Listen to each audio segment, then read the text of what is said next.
Hey Mofi, Hey JJ, what's up? how you doing, sir?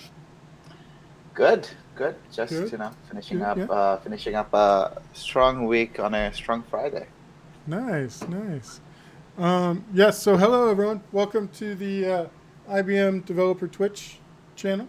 My name is JJ Asgar, and I am here with a great friend of mine, Mofi. Say hi, Mofi. Hi, Mofi. Wonderful. Always willing to do literally exactly what I say. It's great. Um, but yes, we are both developer advocates for the IBM Cloud, and we get together usually weekly. It's about weekly, right? Um, Yeah, I mean, this year I think it has been a little bit slower. I think last year we were almost doing two times a week, right? Like towards the end, like because I think when pandemic started initially, we had no idea what we were gonna do. Then eventually, I think sometimes we just like came to stream out of boredom, like mhm. not to when it's just like the craving the human interaction. It's like at least I'm talking to one person that can respond immediately, not on like a Slack message just sitting there for hours. That's true. That was I, and honestly, I feel like after right now, what this is what March 355th Hmm. today. Like Hmm. March is still going on from 2020, and like after that long, and it's I almost can't even remember when things were like the previous. No, what was the previous normal? This kind of turned into the new normal, which is disturbing to think about. But here we are. Yeah, it's true. No, I respect that. I do. I generally do. Um, yeah. So we've done random things here and there, all around the IBM Cloud, and today we're kind of taking a little bit of a detour. So Uh, a very open secret about me is that I'm a horrible developer. If anyone ever asks me about my development skill set, I usually ask, can I write it in Bash? Because that's how I develop. And that is just a harsh reality of who I am, and it's just a skill that I'm always working on.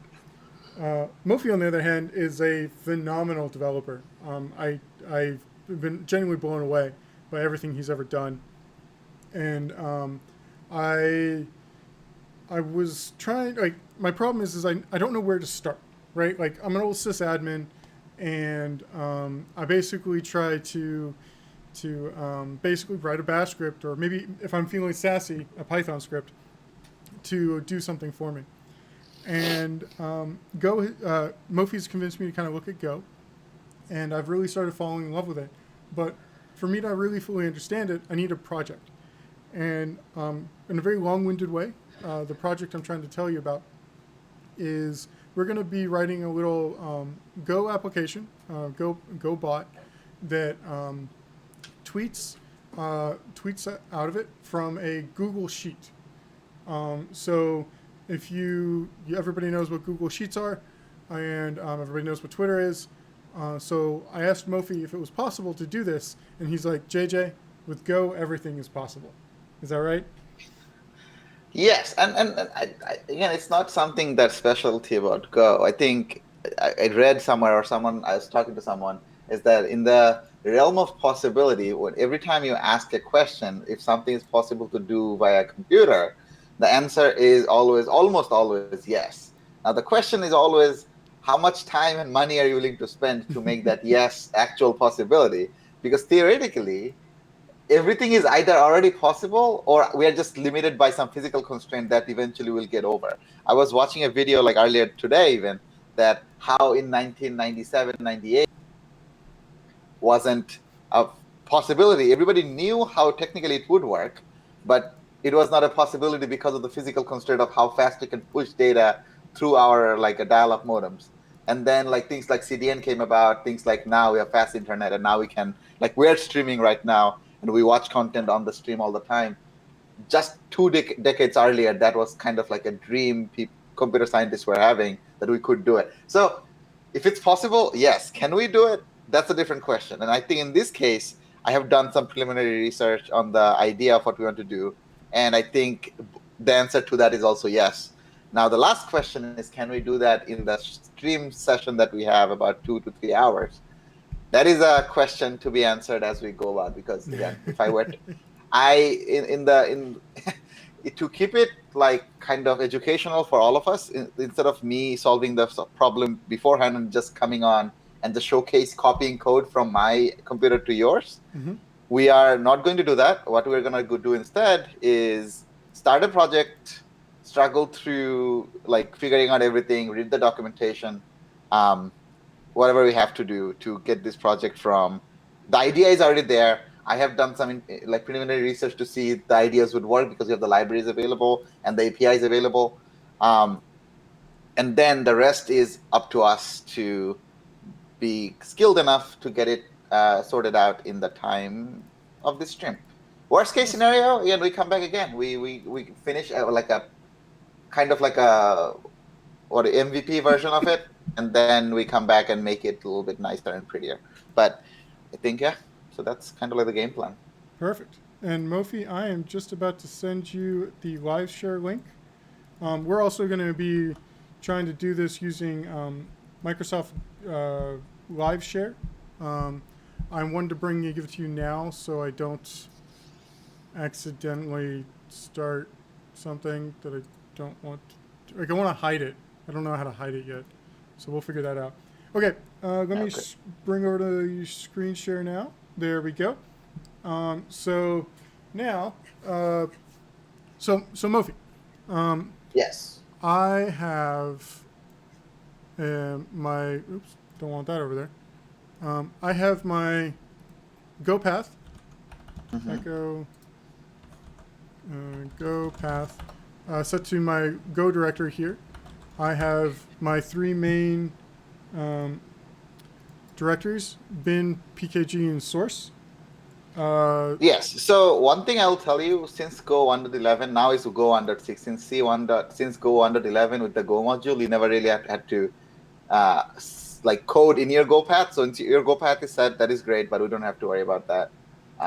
We can just jump into VS Code, open up whatever you want to open the project, not in this folder, just anywhere you want to write this code.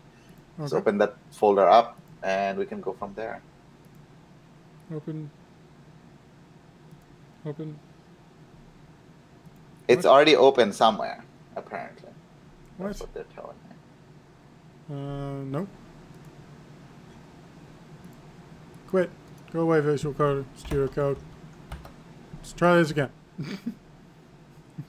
All right, okay, I tried going to the link. Apparently that doesn't like me to be able to go. I'm gonna have to try again to join the live share. Joining.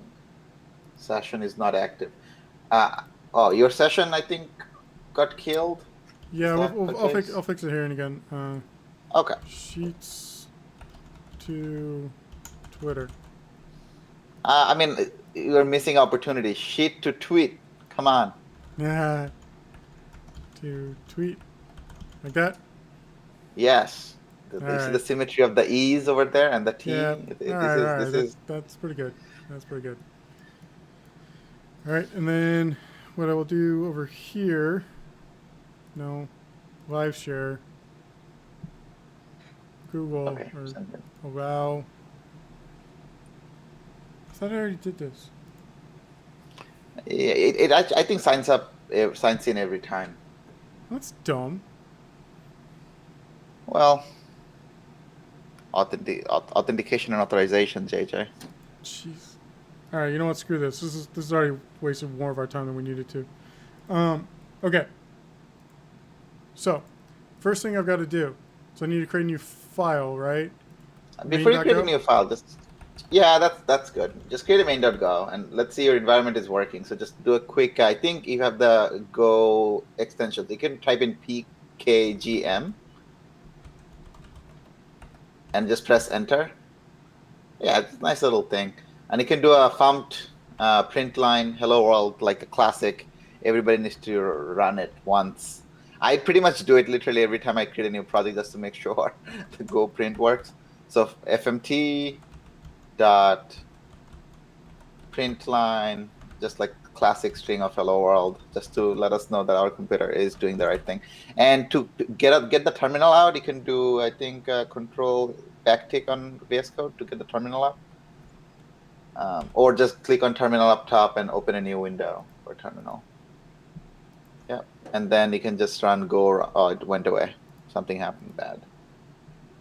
Okay, keeps going away. What is up with that?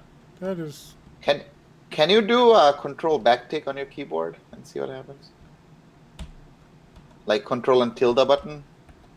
Is that not set mapped to this? No. Can you click on terminal? There is a shortcut on the terminal new window. Oh, there it is. Yeah, it just don't know what it is. Doesn't want to stick around. Huh. Well, just bring your terminal. This is.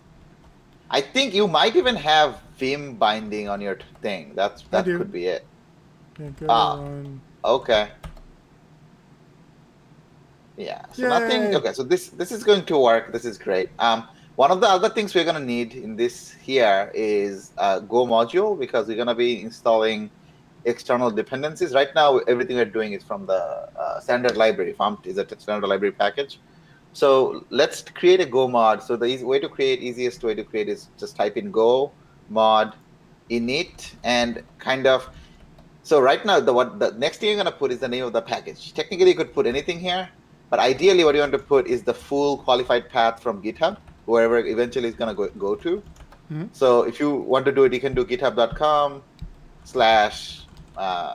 your GitHub username / the project name you're going to give it. Okay. So that's ideally how, so that's how you want to do it, because so that eventually someone else can import the package if they need to. That's going to be the name of the package. Okay, let's do that. Okay, mod is created, and Go would have created a file called go.mod at the root. So if you do ls, so you have a file called go.mod, and as you install new dependencies, this will show up here under there. Before we can actually get started in the code, I think it's worth talking about how this will work out.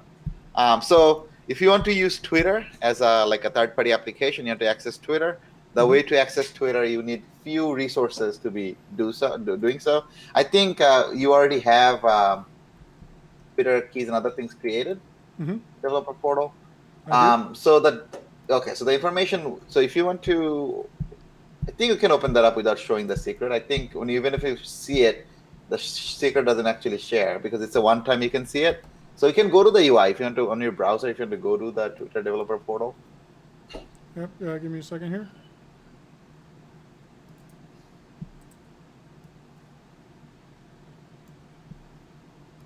So this looks completely different. What is happening?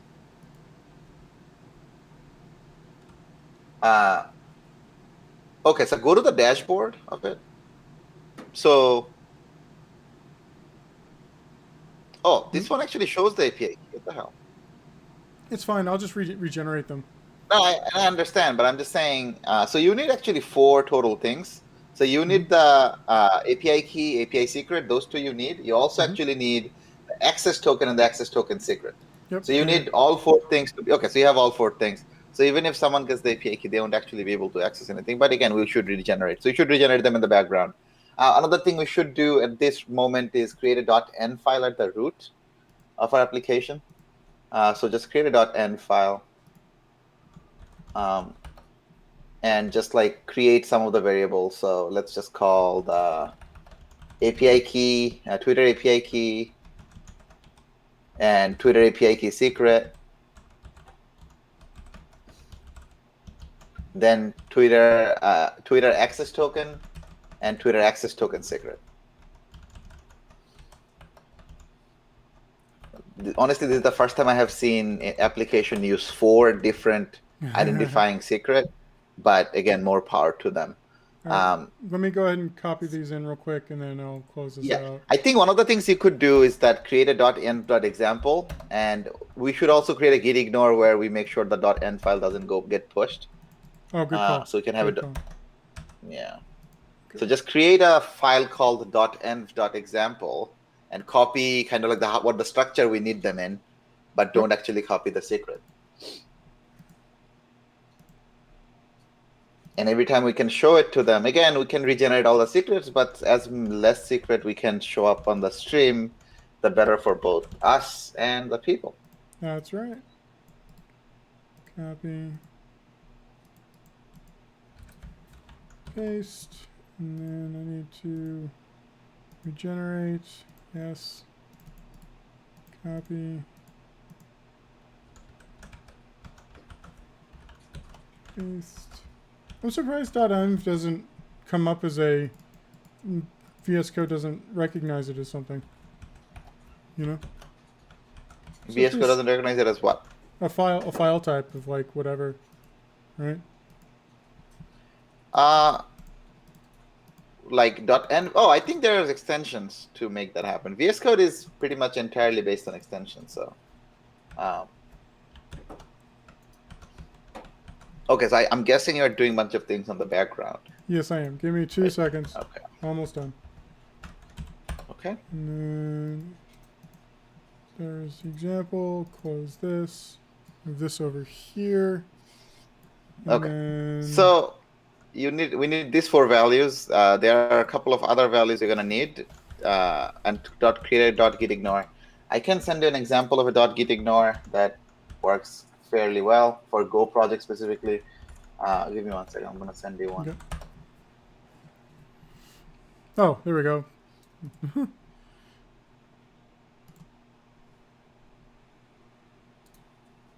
If you want to just like drop this as it can delete the bottom part for the most part, but just like copy this in. Having more in the git ignore doesn't really break anything, so it's fine. Okay, so I think I just got the thing to work now. So Live share? Yeah. Okay. Paste. Try that. Okay. Wow, this is a crazy .git ignore file, buddy. Well. There we go. Yeah, so basically I'm covering all of the different .env file combination I have over time used.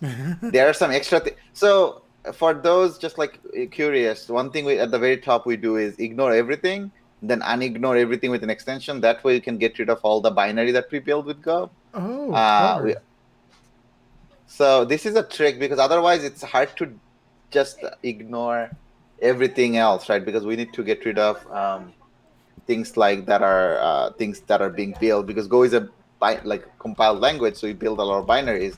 We don't have to push those binaries unless we want to. So that's how we can easily ignore those things if we need to. Makes it super easy to do that.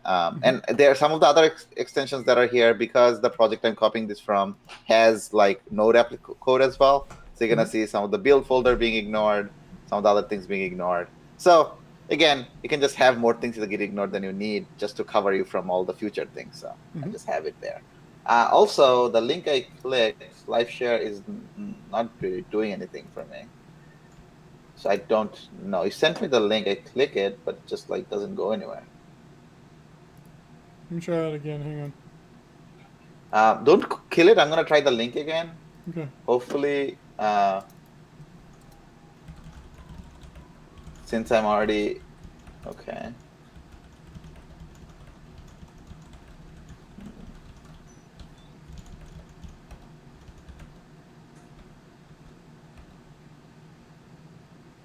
Okay, so I should sign in first. Okay, that's good. Okay, I'm going through the sign-in flow right now, so I think we're progressing.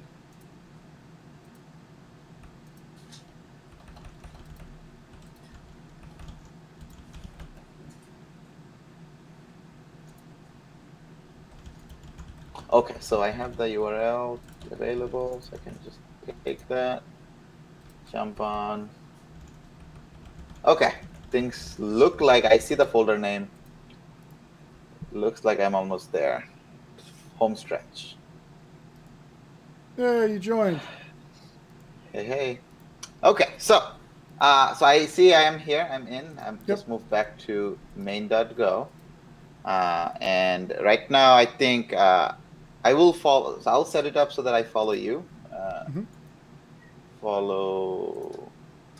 Oh, no, I don't want to do that. I just want to follow. Okay, so here we are. Our code is working. We set up the environment for Twitter.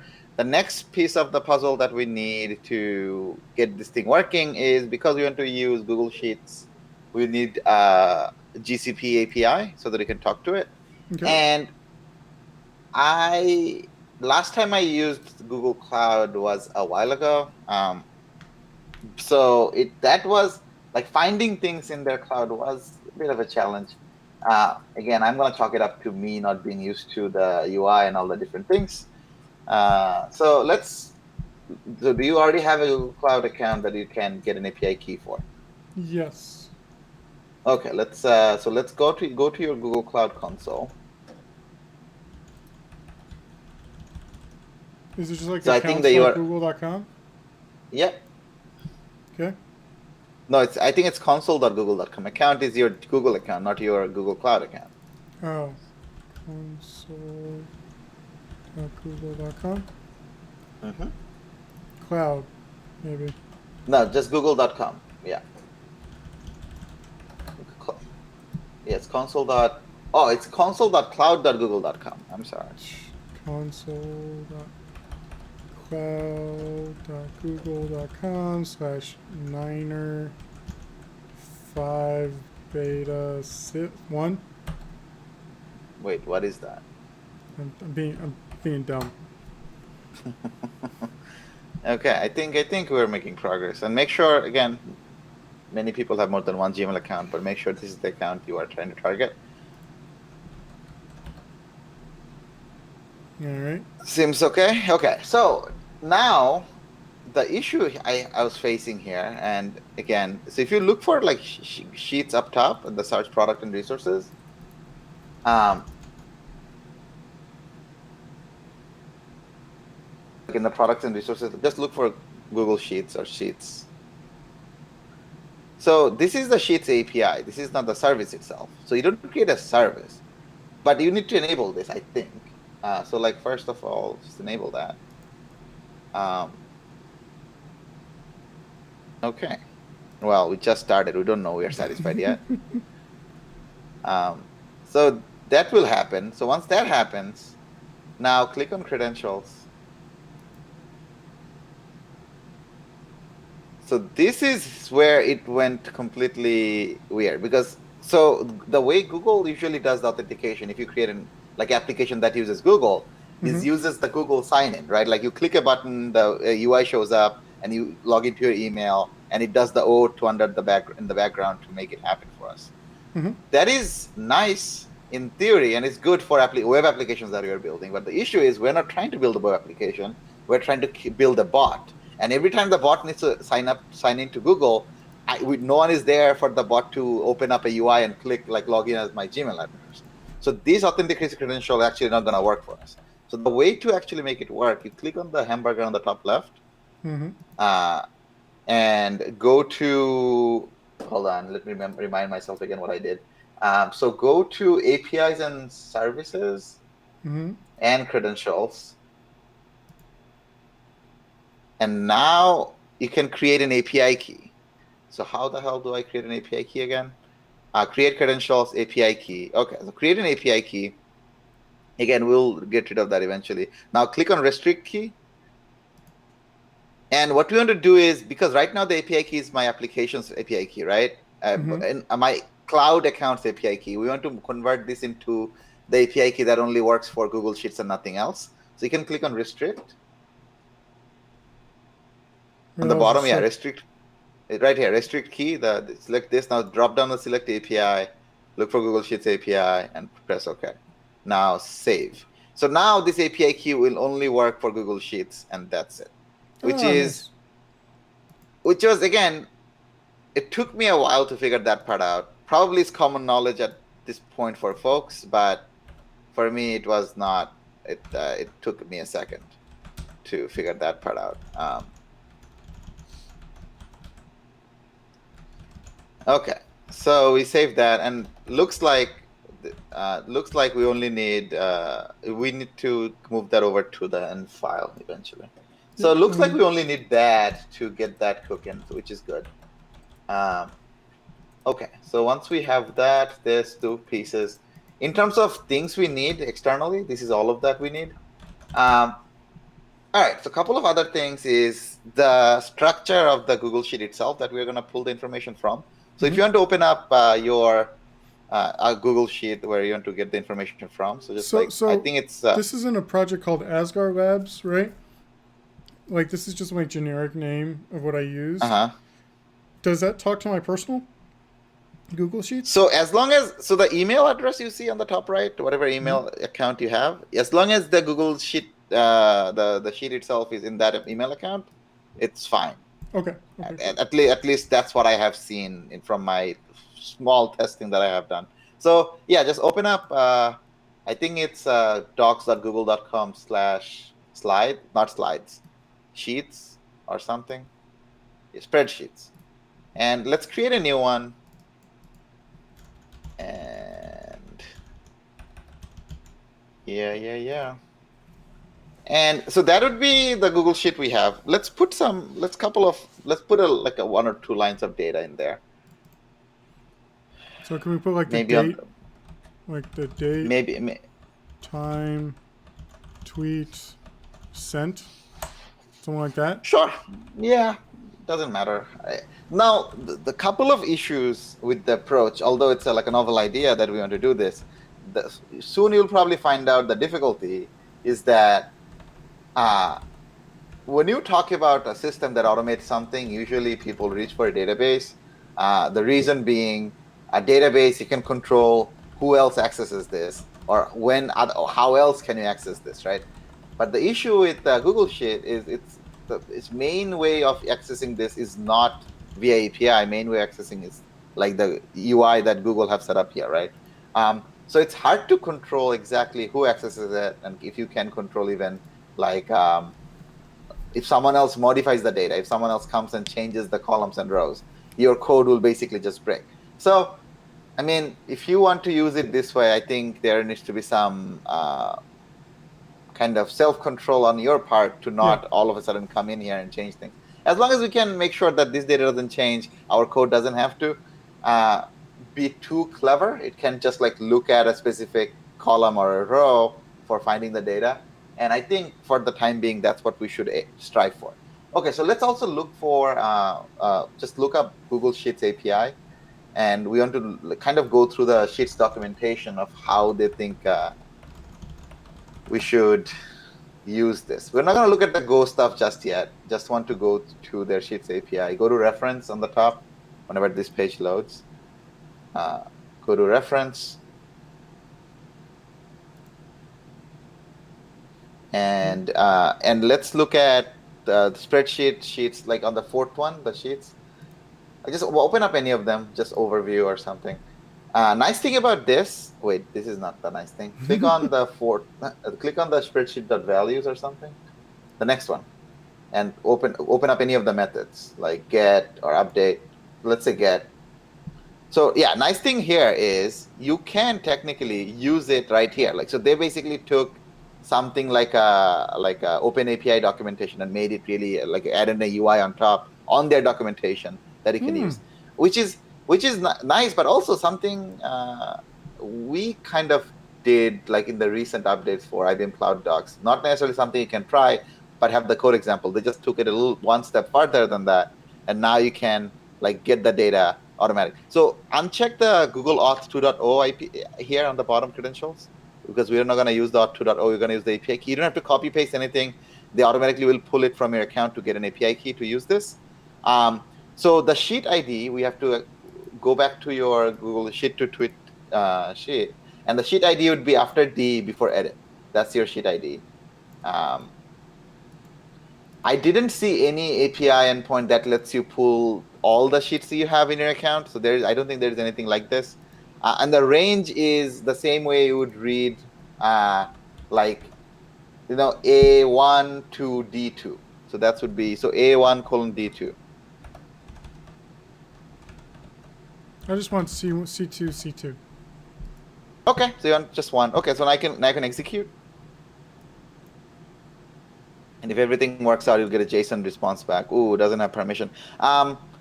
Okay, that doesn't seem nice. Okay, can you show standard parameter? You might need to copy paste in the API key or your API key that we generated a second ago. So show standard parameter. You can make it bigger.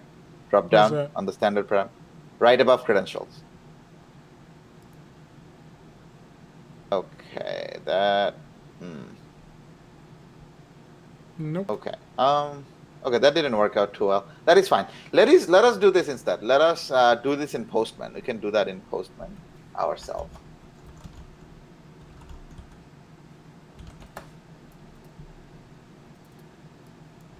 Wasn't it Get Postman? One of them. I actually have the Postman application. It could be Get Postman, sure. Postman also have like a online thing now. You can just do it on the browser. Just look for Postman.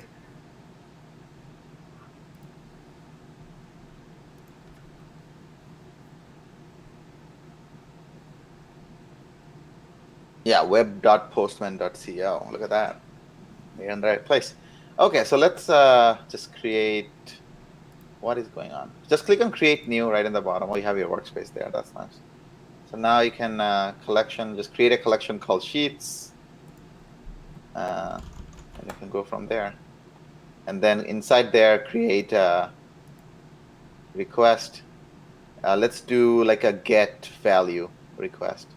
And in the documentation, it will tell us that exactly what we can do here.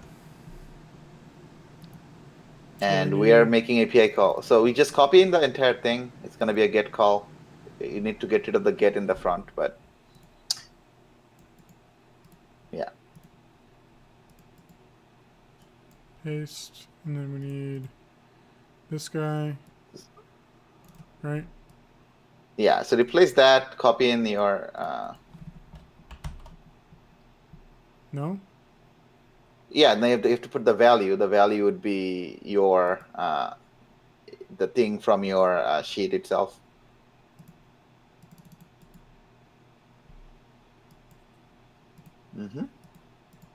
And the range you'll also need to replace. Oh, no. So we're not doing query parameter. Sorry, we're doing path parameter. So get rid of that. We just need to replace that thing on the URL itself.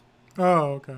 There's not a way to. Or we can turn that into variables. That's we just want to see it work, right?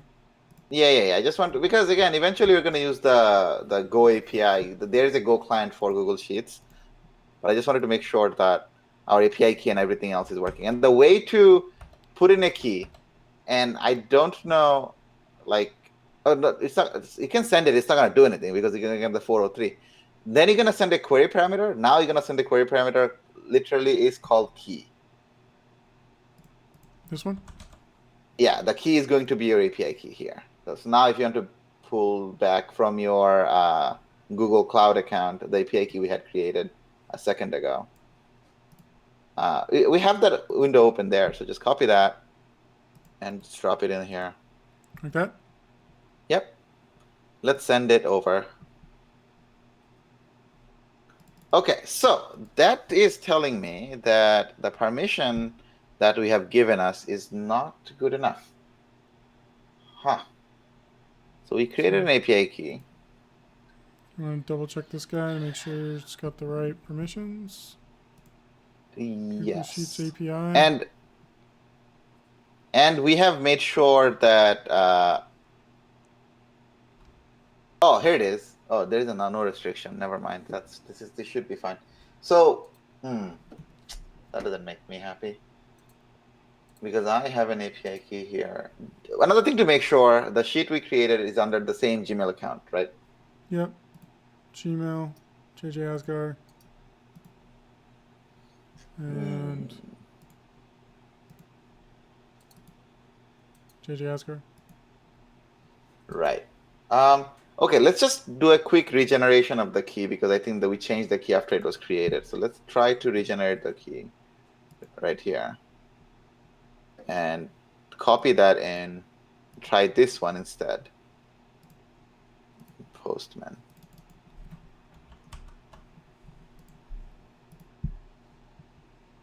Nope. Okay, so the caller does not have permission. What do I have to else did I do? Because I was like trying a bunch of different things because again, obviously it wasn't working. A couple of the other things I have done. So again, one thing you're gonna see here, most of those things are related to permission to the application. It's assigned to do with Go code yet. So that is, what did I do to make this permission work? Okay. So APIs and services, dashboard, credentials. So I also created a service account, if that's something you want to do. By the way, one of the comments in Twitter or in Twitch right now, Mofi, your hair is the shortest this person's ever seen. Had to Oh boy. take it. It's a Luke, by the way. Luke. I know I don't know what's happening. Hold on, let me fix this for a second. Okay. So I think what is happening is I'm getting keyed out somehow more than I'm Service supposed account? to get keyed out. Should I create a service account? Yeah, let's create one. I have one, but I don't know if that is actually doing anything. That is.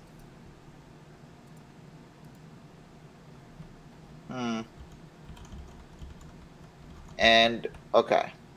Yeah, then create it and give it some more permission. Okay, I turned myself completely dark there.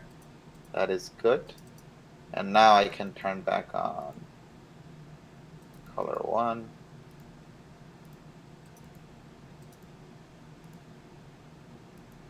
And I'll go hopefully I'll go transparent.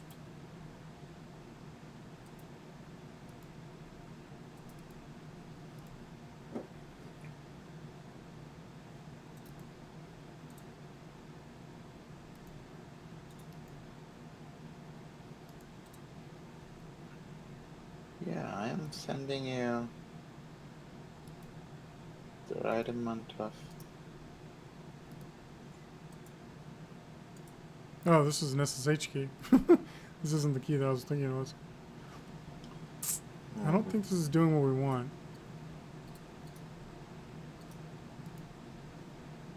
Is there an So example? somehow I think the issue with my screen is happening at your OBS. Oh, really? Because I'm looking at OBS Ninja right now. This video feed I'm sending, at least on my end, at least keyed out. So I'm getting overkeyed at OBS level. That's not nice.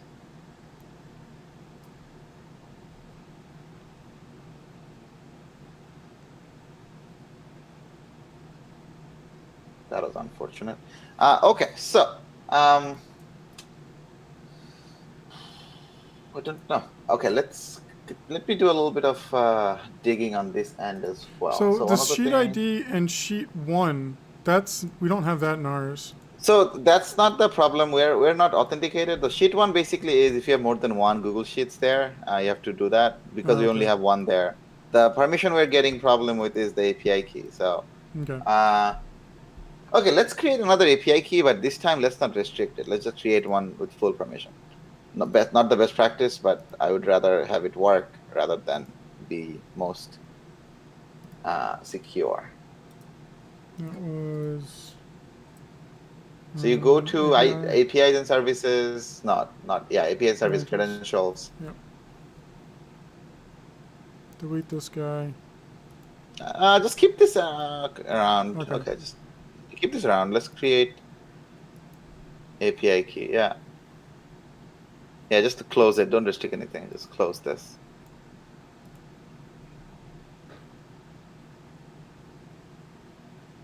Quota theft.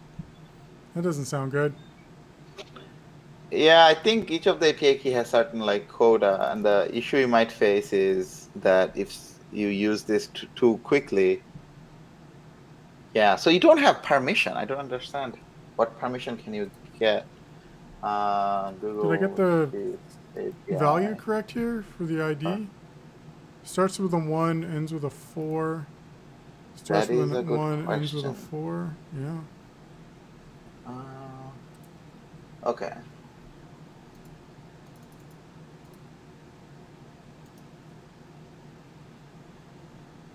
Okay, you need to create a service account?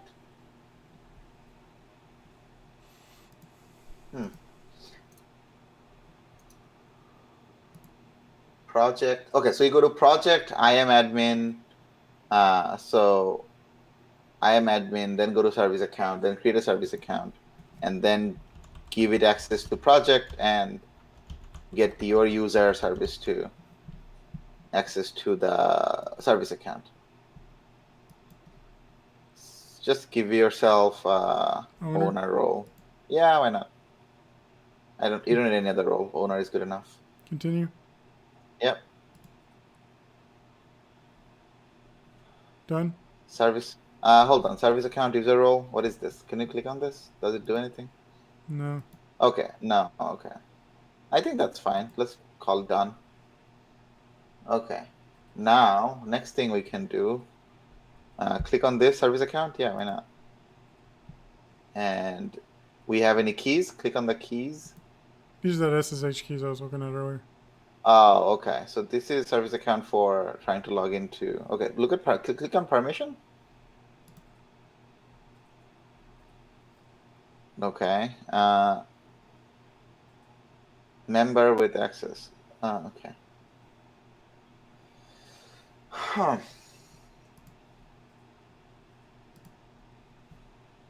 Nope. Is there a way to put that API key on this service account? I don't. Again, like for me, it was I just created the API key and I just made an API call and it worked. But before that, I made like tried 4 different things. So it is entirely possible one of those things had previously already fixed it. Uh, that is okay. Let's try it again after we have a service account now. Let's just say we have a service account now. Does it automatically, the API key automatically start working because we have a service account? Is that something that can happen? Nope. No, that makes no sense if it did work. If we go back to So this another thing to make sure is the Google Sheets ID we have is the valid ID. So yeah, I'm pretty sure I did. This one right here. I mean, that is what is in the Copy. URL, yes. So I would assume that is the right. And then paste that. Yep, it's the exact same. We can try the values get the OAuth thing now. So OAuth thing, again, it would work because in this case, OAuth will open up a browser window. So you can try the OAuth thing, but it would be opening up a browser window, which we don't want. We want to do it automatically. So it will open up like this. You'll click on your account. If you want to see you're going to give it permission. And once eventually you'll get this, right? Okay, so we know that works. I just wanted to see that work, right? Like, yeah, we're not making the API key right. Like that's really the only answer now, right? Yeah. Hold on. I'm gonna do a little bit more searching. Due to insufficient credential type. Wait, what is that? It says this error it may be due to using insufficient credential type.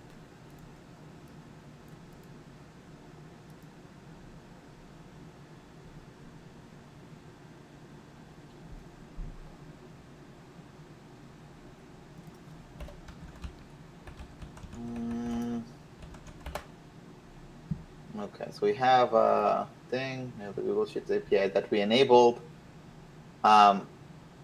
Then we create an API key. Honestly, literally everywhere, it just everywhere I am looking, it does the same exact thing that we did. And you sure your Google account works, JJ? Yeah. Did you make anyone from Google mad so that they're like, you know what? This guy's API key, if you see it, just ignore. Probably knowing my luck, maybe.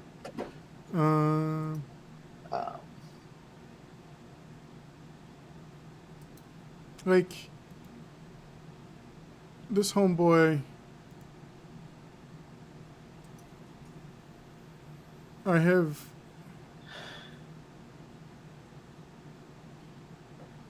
I think he meant API template. was not sufficient for writing. So we're just not creating the right API key. But didn't we create an Okay. API key that has like God rights? That's what I thought. All right, you know what? I'm going to delete this one because I don't like it anymore. Delete.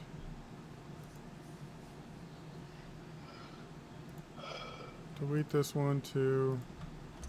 Okay. Another thing I actually had done, I don't know if that did anything, but I created an OAuth 2.0 client ID as well. I have it on my thing. So if you just want to create one, just create credential and just OAuth 2. Again, at this point, I'm literally telling you what I had tried doing the other day. Just click on, it's fine. Yeah, just click on configure consent screen. And I created, it's going to be external. And I made it so, oh no, I didn't do all of that. Where did this come from? God damn. Now go away from there. Okay, let's try credentials, API key, restrict key, don't restrict a key. That looks. You have to give it a new name. I don't know. I'm kind of reaching to the point where I don't know enough Google Cloud to be able to. This is not what you want to do. No. Because this will work only from a website. Or like so when you application restrict, you're saying only this IP address should be able to Oh, got it. I'm use with you. it. Yeah, I'm with you now. Yeah.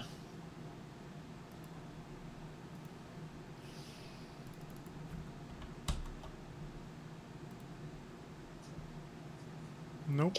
Okay, so I think okay. So one thing I want to quickly show you is like just to make sure that we are. Okay, I'm gonna create a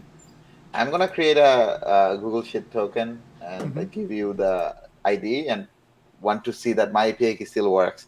So if something is broken in your account, I don't think I have the knowledge nor the power to fix any of that. Okay. So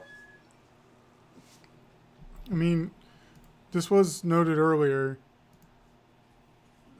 Does the project matter? we could try to create a whole new project from scratch and start from there. I don't know. Create project. Let's just go full. Yeah, just create a project. Let's just go all out. And let's call it my project 1978 or something, because why not, you know?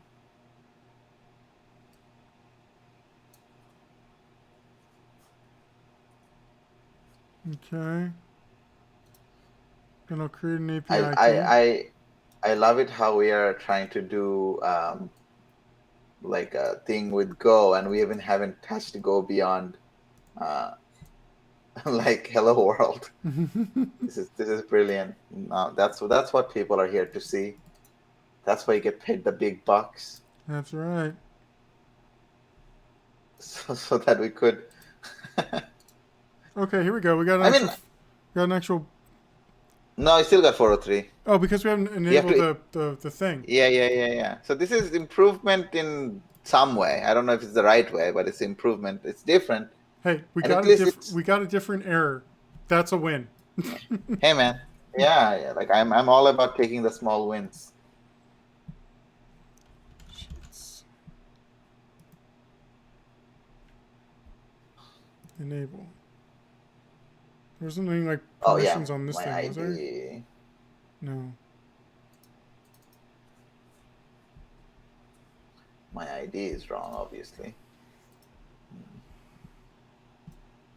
Create credentials. Oh yeah. Did you enable the service already? I just did.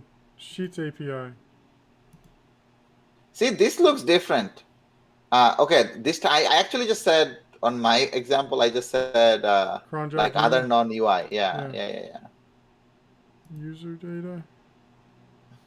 No. We don't want user data. We want application data. No.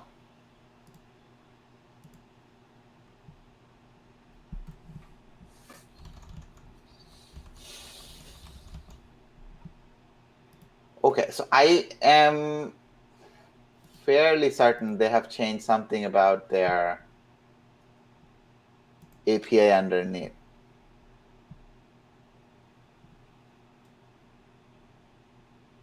The fuck? Just save it. Just save it. But I have like a strong tingling feeling Oh, we should go to a that doctor for they. that, my friend. What? Should go to a doctor for that. For strong tingling. Yeah, yeah, yeah. Oh boy, this is. I love it when These are not people change API their. keys. They're not. No, it's Okay. fine. Just like keep it in the corner. I don't know. I was looking at my screen. I didn't see where you ended up with all the different stuff. But go back to Google Cloud account again and credentials. Now you have an.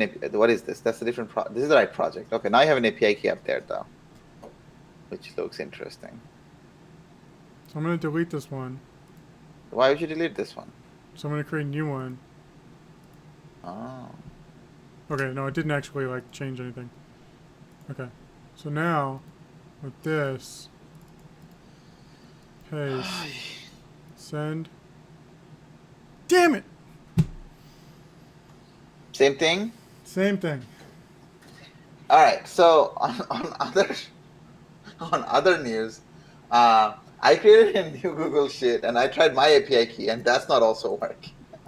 Oh. I'm so okay. Ugh. It's funny because I have an older like the Google Sheet file, and that one is just like I'm like powering through. I can get to it, but the new one I have created, I can't. So I am getting this like strong feeling that they have changed how they authenticate things. Maybe my 3 time using the API yesterday was too much, and they're like, nope, can't have that. Let me try again, and I want to just make sure.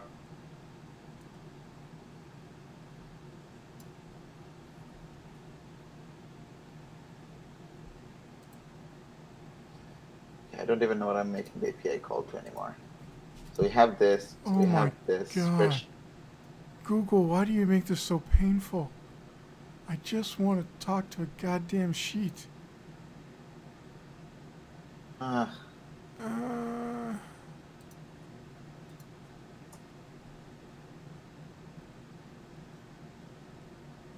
Color does not have permission. How do I? Yeah, they're really pushing people to use the OAuth 2, but the problem is, again, OAuth 2 doesn't work too well if I'm trying to use an automated system. OAuth 2 requires you to give the explicit permission every single time.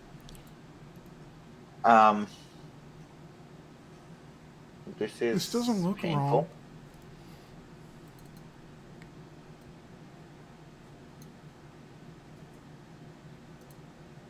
And I could swear I have done this API before. Okay, so if I try this, that doesn't work. Okay, that's fine. But if I want to do like just not copy to, but like spreadsheet get, I want to just get a spreadsheet. Spreadsheet ITAD is this. Just want to do it. Excuse me. So we got the. Unless, like, again, I have tried this like last week when you first said we're gonna do this stream. I have tried it that day, and well, after day after that, and it did work day after that. And since then, if they change something, I don't know where to check if they change something or not.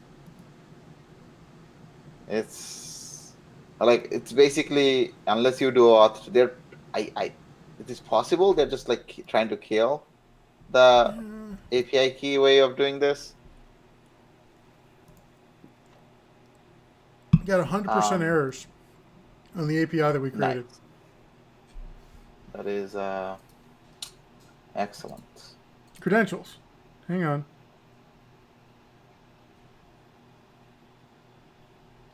See, for me, okay, this is interesting because for me, I have 71% error. It was working the other day. It's failing today. So that's okay. The dashboard is actually kind of proof because last time I made the call, I was getting, it was working. But now that I'm making the call, it is not working. What is that about?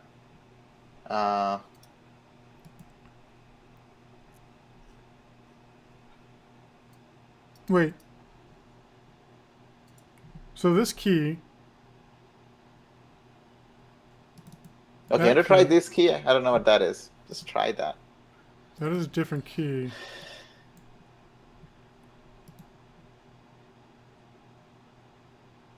Yeah, that's not a valid API key, you know? So other one doesn't have permission, and this is not a valid key.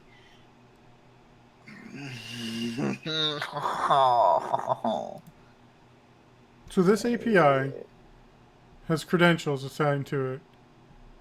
There's a service account we've created that can talk to it. It has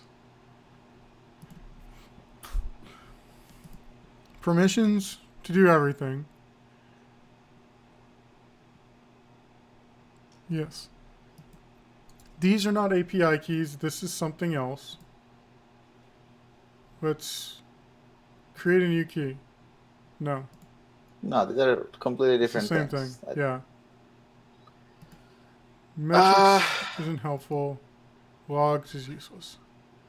Here's the funny thing though, literally every single other places they have like kind of documentation on how to use the Google Sheets API. They are talking about creating the keys the way we're creating the keys. So I honestly don't think we're doing anything wrong in creating the keys. Something fundamentally has changed underneath that doesn't allow the keys. Like the same code that has worked, not the code, the same Postman call that has worked 1 week ago, it's giving me the caller does not have permission today. I don't know what that's about. It's I think we were going on for about 1.5 hours. I think we should take a 10-minute break in the meantime, try to find some answers and come back. Or we could like just take a, like you said, take a 10-minute break and then just go to Twitter. Yeah. And just get the Twitter part working, and then if that works, that's still progress, right? Like that's still something. Yeah. I mean, we might have to use, instead of Google Sheets, use something like, I don't know, Dropbox files. I don't know. I'm just. Well, let's come back here in a couple minutes and do the Twitter part, because I do, the whole point is for me to teach me Go, not like to fuck around with Postman, right? For sure. I mean, right now I feel like I know more about Google Cloud than I wanted to, and I'm not happy as a user. I'm sure the features they're there for a reason, but like me jumping in trying to figure something out, I might be stupid, but it's just I don't know. Yeah. There's a good possibility that like I'm not smart enough to handle Google Cloud, but all right. If let's when we go, I'll bring it be right back up, and we'll be back in about 5 minutes. Okay.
we're back live now, I believe. Okay. So I was looking, all the documentation still points to creating the API key this way. But so let's look at another thing right now, because it doesn't seem like this authentication, you broke something? I did. This authentication mechanism is doing anything for us right now. So let's go to, just look up Sheets API Golang, and we'll end up in a page of Go docs.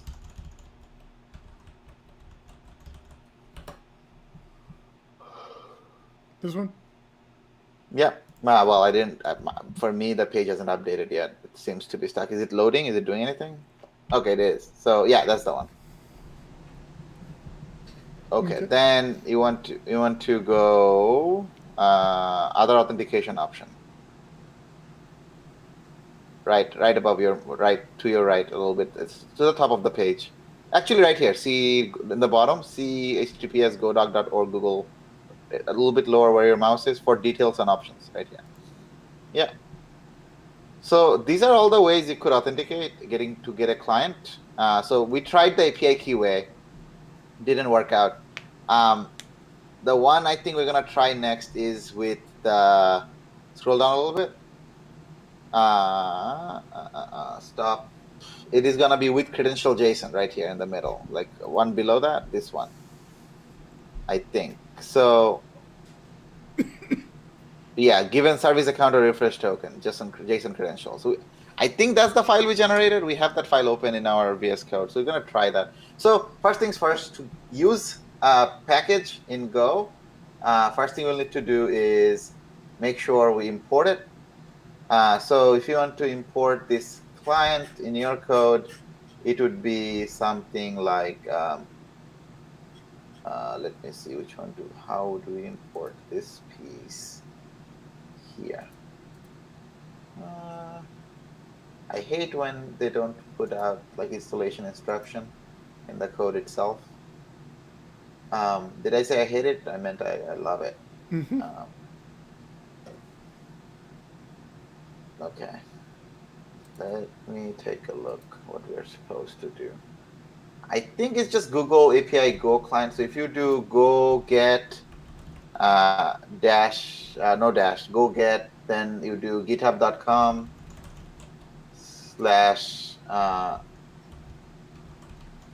Google APIs / Google API go client.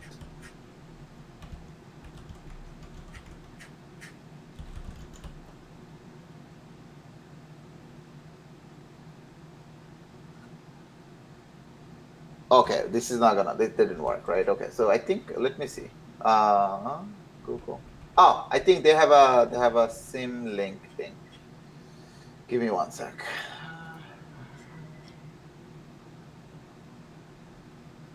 Seriously, where is it?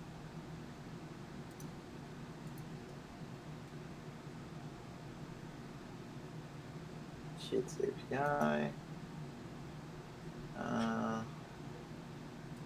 It's Go.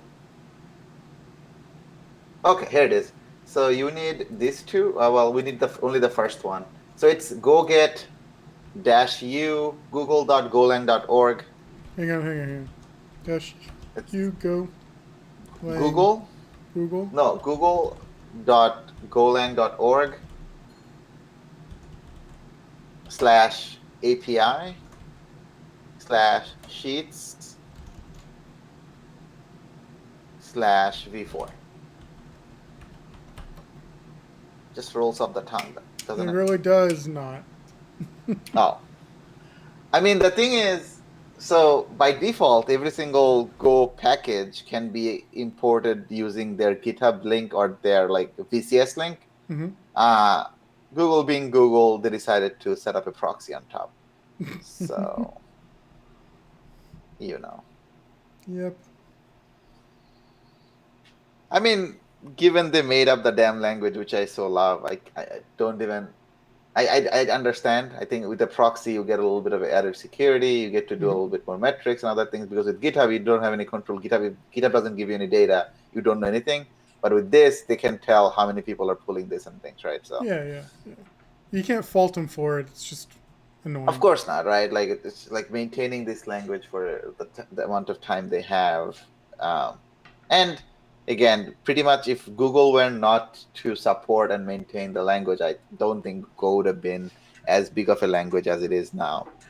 Because in the same time, we have had languages that in paper are better in terms of like functionality. Mainly Rust as a language. It's faster, it's more secure.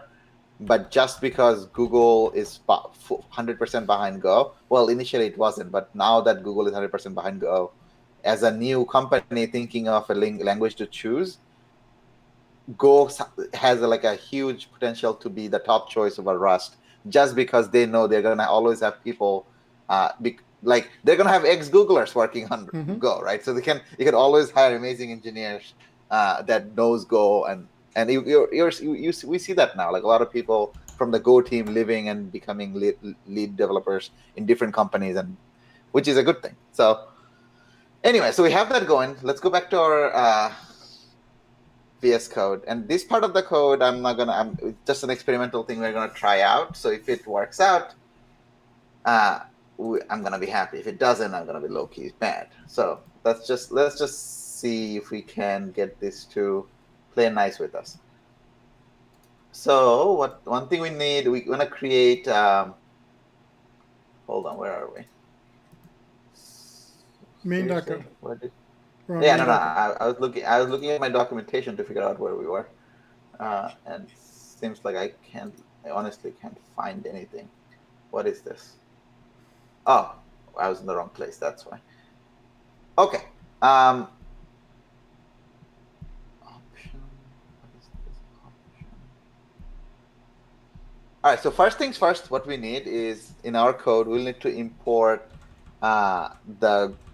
So inside the import, make a parenthesis, open parenthesis, next line, and then close the parenthesis and put the fumpt in next line. Then after fumpt, go at another line. No, the next line. Now you say google.golang.org/API/sheets/v4. And don't save it, because the moment you save it, it's gonna try to fix the import and it's gonna delete it because we're not using it yet. So one thing you want to do is create. So first thing you're gonna create is a context. The API requires it. So in the main, inside main, we will say CTX : context.background. CTX : equals. What was it? Context. Dot background. B is capital. It's helping autocomplete. Okay. Next line, we're gonna say sheet service, or like something. Just give it a name. Comma error, ERR, : sheets dot new service. New service. New service. New service, capital N. Yeah. It's not gonna help you autocomplete just yet. I don't think it's imported yet. And inside, pass in context. Like that? Okay, save it. Okay, so nothing is broken yet, which is good. So after context, put in a comma and type in. So not this one. Sorry. Like after the line 12, after context, we're gonna say option dot, and so this time we're gonna say with the credentials file, and put in the file name as like ke.json. Well, it's just a string. And is it relative to where we're running this? So it's smart enough to figure that out? Yeah, so this is fine. This is at the same level, so we're gonna be okay, I think. So now next is, if there is an error, we want to handle the error. So if error not equals null, not equal nil. It's not equals null, nil. Nil, then we're gonna just like log fatal line error. If you get a panic error, is fine too. Yeah. Like if that? you get an error at this level, we can just panic out, and we're happy about that. Next is, if we did get ourselves a sheet service, which in hindsight is turning into a shit service. So if we get ourselves a shit service, no, we don't need to do it if. Like, we're going to say shit service dot. I want to see what methods. I don't know what things are in the shit service anyway. So shit service, do a dot, and we should be able to see, spreadsheets. We want to do spreadsheets dot values. It takes something. I don't know what it takes yet. So we will figure that part out together, hopefully. So you get yourself sheets service. What can we do with it? So one thing it should be able to do, type spreadsheet as. Wait, we need to tell what spreadsheet to look at too, don't we? Right. So I think spreadsheets is a method and not. I'm trying to figure out what is the first type of the first thing is. Can you command and hover over new service? And I want to see what new service returns us. Hold command and hover. Okay, new service returns us. It's a type of sheets service. Okay. So I'm trying to find service. Okay, there it is. So service has. Okay, we got ourselves a service.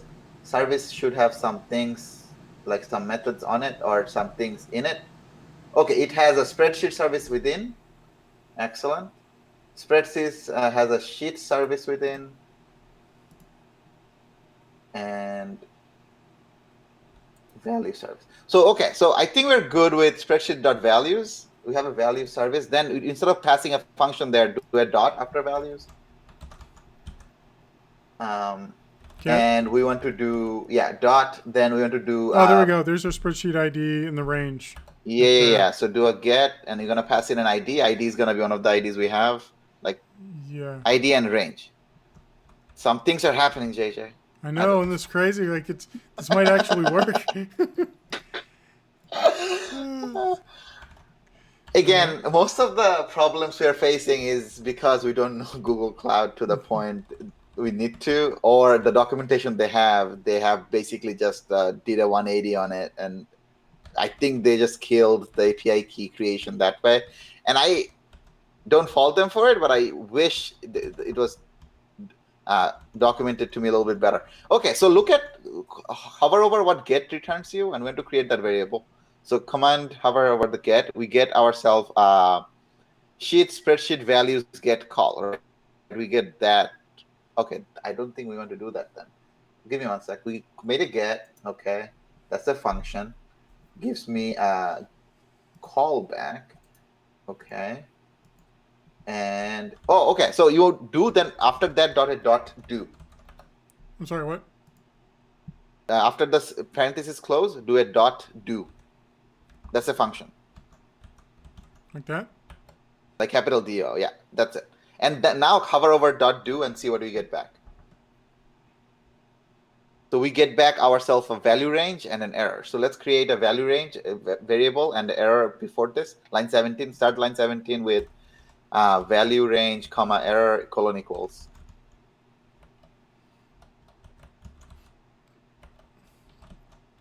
So wait, hold on. How did you know it was a value range thing? So look at the function definition, right? Func sheet spreadsheet value get call, comma, dot do. That's the input. It takes in do API call option, and the output is value range, comma, error. Got it. Okay. Yeah. So again, that's one of the most beautiful thing about Go that I find is that I could be dropped into any Go project, and I can immediately be able to start figuring out what returns what calls what, and everything. It's one of the good thing about a typed compiled language. And again, it's not unique to Go. It is possible to do that in things like Java, even like C++, Rust. But Go's syntax itself, to me at least, seems fairly simple too. So with all that now, let's try to see what Sheet's value range has to offer. And we're going to basically keep going step by step and figure out everything we can. No, you don't do that? It's not going to work because Sheet's value range is a struct and it has a lot of fields. And I don't know if you need all the fields. What it looks like right now, Sheet's value range has a field called values. And values is a 2D array. right? Because sheets is basically just a 2D array. So if you just print out this might work, but let's just print out this because we're only looking for one value. So this will probably be fine. So let's run it.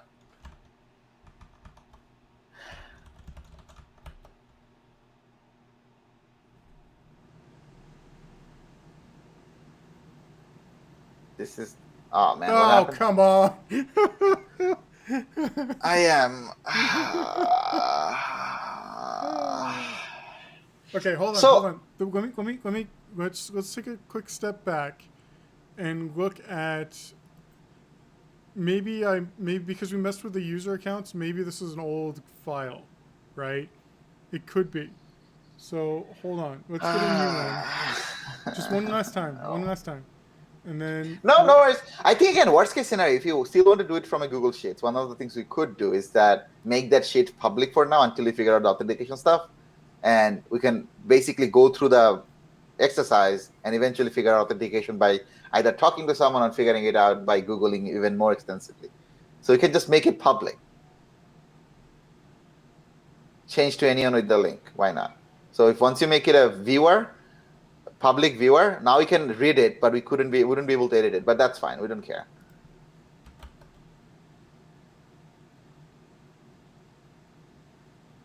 Right. See this? Mofi, I hate fucking computers. I mean, passion. again, Passion. the errors we're getting though, it's not like in as much as I hate to get errors, I do appreciate the error is descriptive. It's telling me my API key has issues. So the only problem, 403 telling me that I have issues with authentication and authorization. That basically means as long as I can make the resource public, I can access it. So I always knew this would work. I just wanted to kind of like not do this because if you just make it public, what's the point? Like there's, right? So again, let's just say this will work, right? Well, we are trying to use API. You're trying to use something. We don't even need the key. Get rid of the key. Just uncheck the key and send it. Wait, what the hell? You still need an API key? Okay, bring back an API key that was like the proper API key, but that was forbidden. So the API key is fine. It just doesn't have the permission to do anything. Ooh, that is actually telling me some ideas. Because when you get 403 here, okay, let's test something. Go back and pull your API key again. Okay, this one, that's fine. And check this key thing. It's not there. No. In the key was not checked. Okay, now send this. This expired. You need to get a new API key. I think we deleted this API key. And I think your Google Cloud window is different.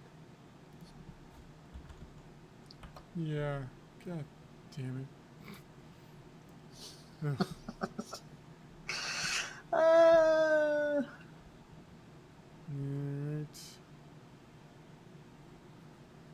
It's I think in the 3 hamburger menu, APIs, and then credentials. Then you get one of those Alsace thing, and then come back.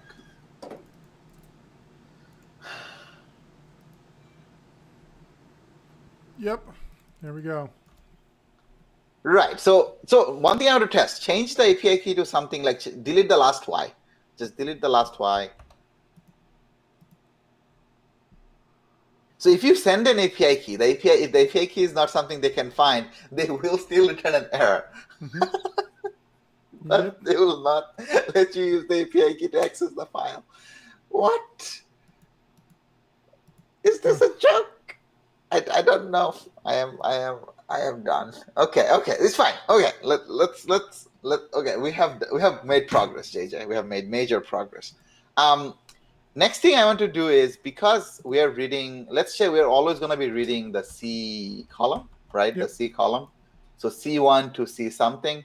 One of the things we should do is like C20 or C1 to C20 and see how the data comes back. I'm assuming the data will come back as individual arrays within the main array, because I think the main array is row and each of the other arrays are columns. No. Oh man. Wait, No. Did you send more? Hang on. Here we go. This is saved, right? Yep. Yep. And then C2 to C20. Right? Mm-hmm. I want to, and if they're smart enough to not send data if that doesn't nothing exists, that is brilliant, and I'd be very happy. There you go. Okay, well that's improvement. So now what we can do basically make C20 an arbitrary high number like C1000, because by default in your API that's how many rows you have, 1000, unless you grow it. So I don't want to look. Try. Let's say okay, we're trying it out. Let's do a 1 million. What happens? Oh, damn it.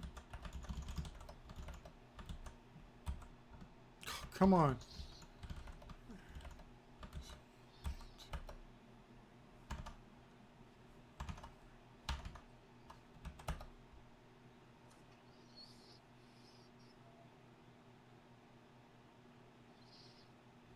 Right. So if you kind of like jump 5, 6, 7, 8. Yep. Yeah. So if you don't have something, okay, you're gonna put something in like 300. Yep. I mean, this is how I learn, right? Nice. Just to That's verify, gonna be a yeah. There we go. Aha. So, okay, what we have at our hand right now is a mechanism in which we can get information back. But now I think this was not our goal to make Google Sheets work. Our goal was to learn some of the ways we can make a Go project and make it so that you can make use of this, like going forward, right? So one of the ways I like to structure my project, and this is mostly personal preference, and nothing to do with best practice. So I'm going to do a little bit of work. If you want to go back to Google, if you want to go back to VS Code, I'm going to do a little bit of work on the background here, and so that I'm not walking you through creating folders. That's just not fun for anyone. So did you create this PKG and then this internal, right? Yeah. Okay. Yep. I'm just creating a few folders, and you're gonna see what they do in just a second. That's not it. This has to come. So this is a structure you're gonna see a lot of the projects follow, and for reasons I will explain what we're trying to do. So I'm just creating a few folders. Once I am done creating them, I will show why they're there.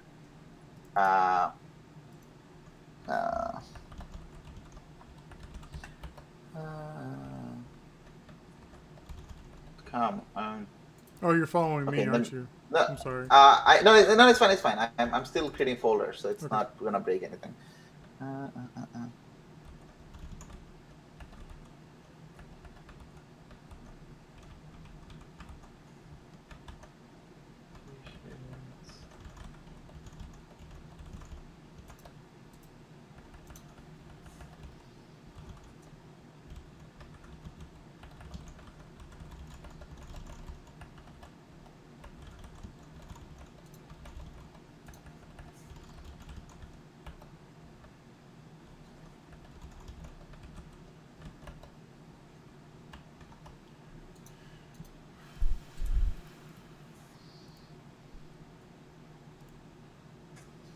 Okay, so I think we're ready to come back to it.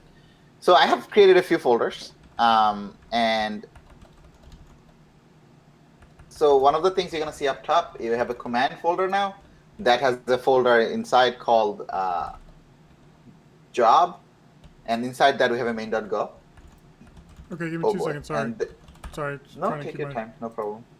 Okay, so inside of the job, main.go. We have a main.go, and then we have a folder called package. Inside package, we have a folder called gsheets, and we have a package called tweets. The reason I called it gsheets because whatever name I give the folder, that's the same name I was going to give to the package. And if I were to call it sheets, there would be name collision because we're importing sheets from Google. So I just called it gsheets, right? And I'm going to give it a package name. So I'm going to call it sheets.go.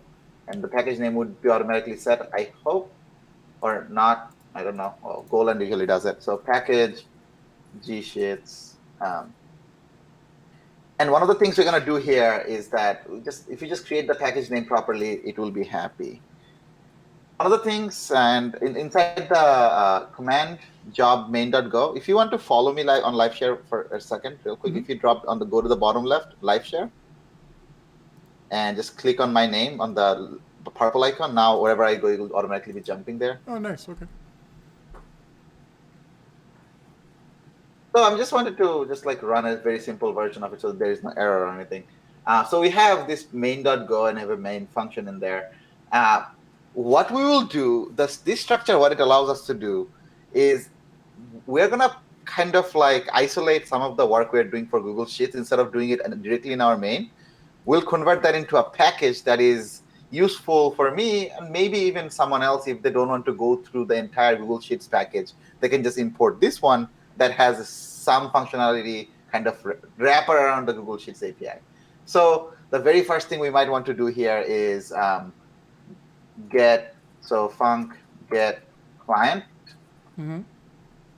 So the get client, what we would do is basically it'll just give me a client back, and we can go to our main.go and grab the client creation code we have written. So this stuff and this thing right here. So where is it? So sheets.go. So we could just do this, and at this point say, okay, so if it doesn't know how to import sheets yet, so I'll just help it out by copying these two things for it, and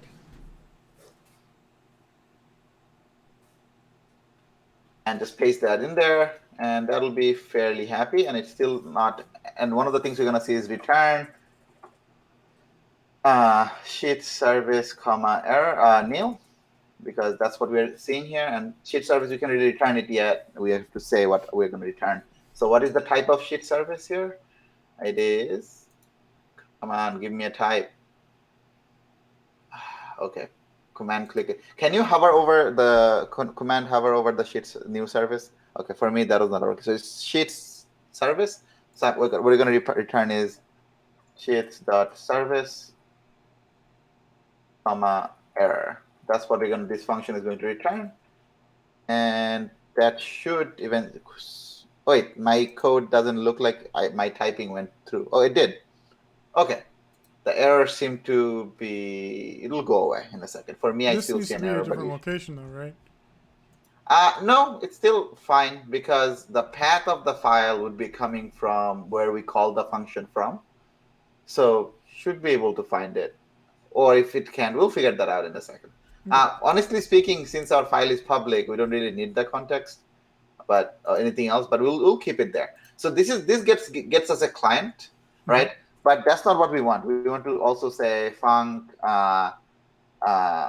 get spread sheet, and we want this to return us a sheets dot spreadsheet dot. How did we get the data from there last time? So we did sheet service dot spreadsheets dot values dot get, right? So so we don't return that just yet. We actually want to just get spreadsheet values and pass it the name of the sheet, yeah, and the range. The range, right? Yeah. And range is a key, like a specified value in Go. It's a fixed value, so you don't want to use that there. So okay, we want to do this, but we also need to pass in the sheet service here. So, and we're going to do something different about it. So one thing we can do here is instead of returning a sheets service here, we can create type service is gonna be a struct, and in the struct we're gonna in the struct we're gonna embed the service. We're gonna embed the sheets dot service in there. So creating a new strut is like creating a new object that we can do stuff to, right? Right. So the reason we're doing this, that way we can basically tie like methods that for our gcheats.service Mm-hmm. here, so that we have access to the S is going to be a pointer to a service, and then we're going to get so in this we're going to want to return a pointer to a service. And man, my error thing is not working at all. So it's a return. We want to return a pointer to a service with passing in shit's service. Did it make it happy? Okay, I think it did. For me, it's still complaining about things. Okay, I think the errors are not propagating properly just yet. But okay, once we have that available to us, s dot come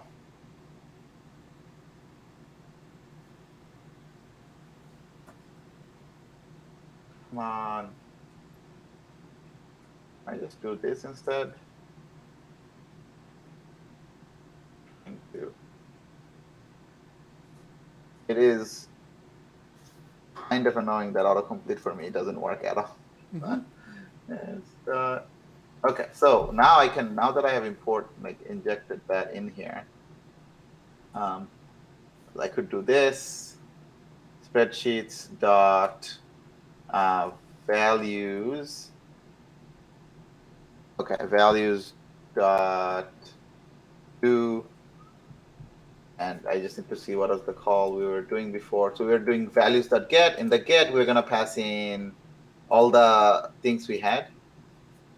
Values dot get. In the get, we were passing in the sheet ID and the range, and then we're calling do, and that was returning something for us. So it's gonna return value range. So val range comma error if error not equals to nil, return nil comma error. So what is, well, yeah. So another thing is we want to return here is bar result was going to be an array of interface. And then the return type here would be array of an interface, comma, error. And then if that was happening, we would return this, else we would just return val range dot values, comma, nil. Okay, that seems like it is going to work. I don't know. I don't see. I'm not actually seeing any of the proper error messages. No, there's one error on this one, res, right here. Oh, right. I don't know why I even created a variable. We don't need it, actually. So you can just, it is complaining. In Go, one of the things you are not allowed to do is create a variable and not use it. So in this case, we're already returning the type we're supposed to return. So you don't really have to create the variable again. Okay, so let's look at a couple of other things. I don't know if I did it correctly. So in service, we're embedding a type that is of type pointer. And then, okay, I think we're good. Yeah, I think we're okay. Okay, fine. So let's try to use our newly created structure. And at this point, I'll let you take on the typing.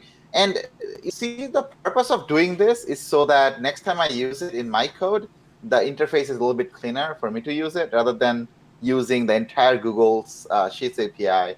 I'm just kind of isolating that from it. And that's one of the beautiful thing about Go. You can do these kind of things at the user level pretty easily. So the API you write doesn't have to have all the connections done for you to utilize it and extend it yourself. Some languages actually have it like even more extreme version of it. For example, Swift, you can pretty much extend any class into by adding new methods to it. JavaScript, you can actually add things to the product chain. So Go is not that extreme, but you can always wrap it and embed it into your own struct and add new functionality without having to do new things. Like So one of the things that just happened, and it was pretty powerful, and we didn't really think about it. So my S is type my service, right? Mm-hmm. Now, so if I were to do something like S dot get spreadsheet values, right? That's a method that is available on S because that is a method on the service. We just connected it this way, right? At the same time, we could also say S dot spreadsheets. This is a value added to the sheet service. But because we embedded, instead of creating a member in the sheet struct, we embedded it. So every single type things that are available to service are also, like every single things that are available to sheets.service are also actually available to sheets, to service. So, Yeah. Okay. so technically we just extended it without having to touch the source code of sheets.service. That's super powerful. Again, it is entirely possible for you to say, I want to do it this way because that is more like readable. And then all you have to do is just dot service and go on from there. Well, that is not going to work. That's not exported. We'll have to say, like, if I did this, I could say dot service, and that would also be a valid code. But we did this way because that way we don't have to treat that as a separate function. Mm-hmm. It is we're basically we're almost treating it like we're extending the sheet service with our service wrapper. Yeah. So I think I'm with you. I think I'm with you. Yeah. So once we have this, one thing I want to do here is get to the same functionality level that we had here. So values comma error is going to be equal to gsheets dot. The first thing we're gonna have to do is client comma error is going to be equal to, or I want to call it service comma error is gonna be equal to gsheets dot get client. Mm-hmm. And then we can call service dot get spreadsheet values. Here we're gonna pass in whatever the values we have. So let's pull them again. So from this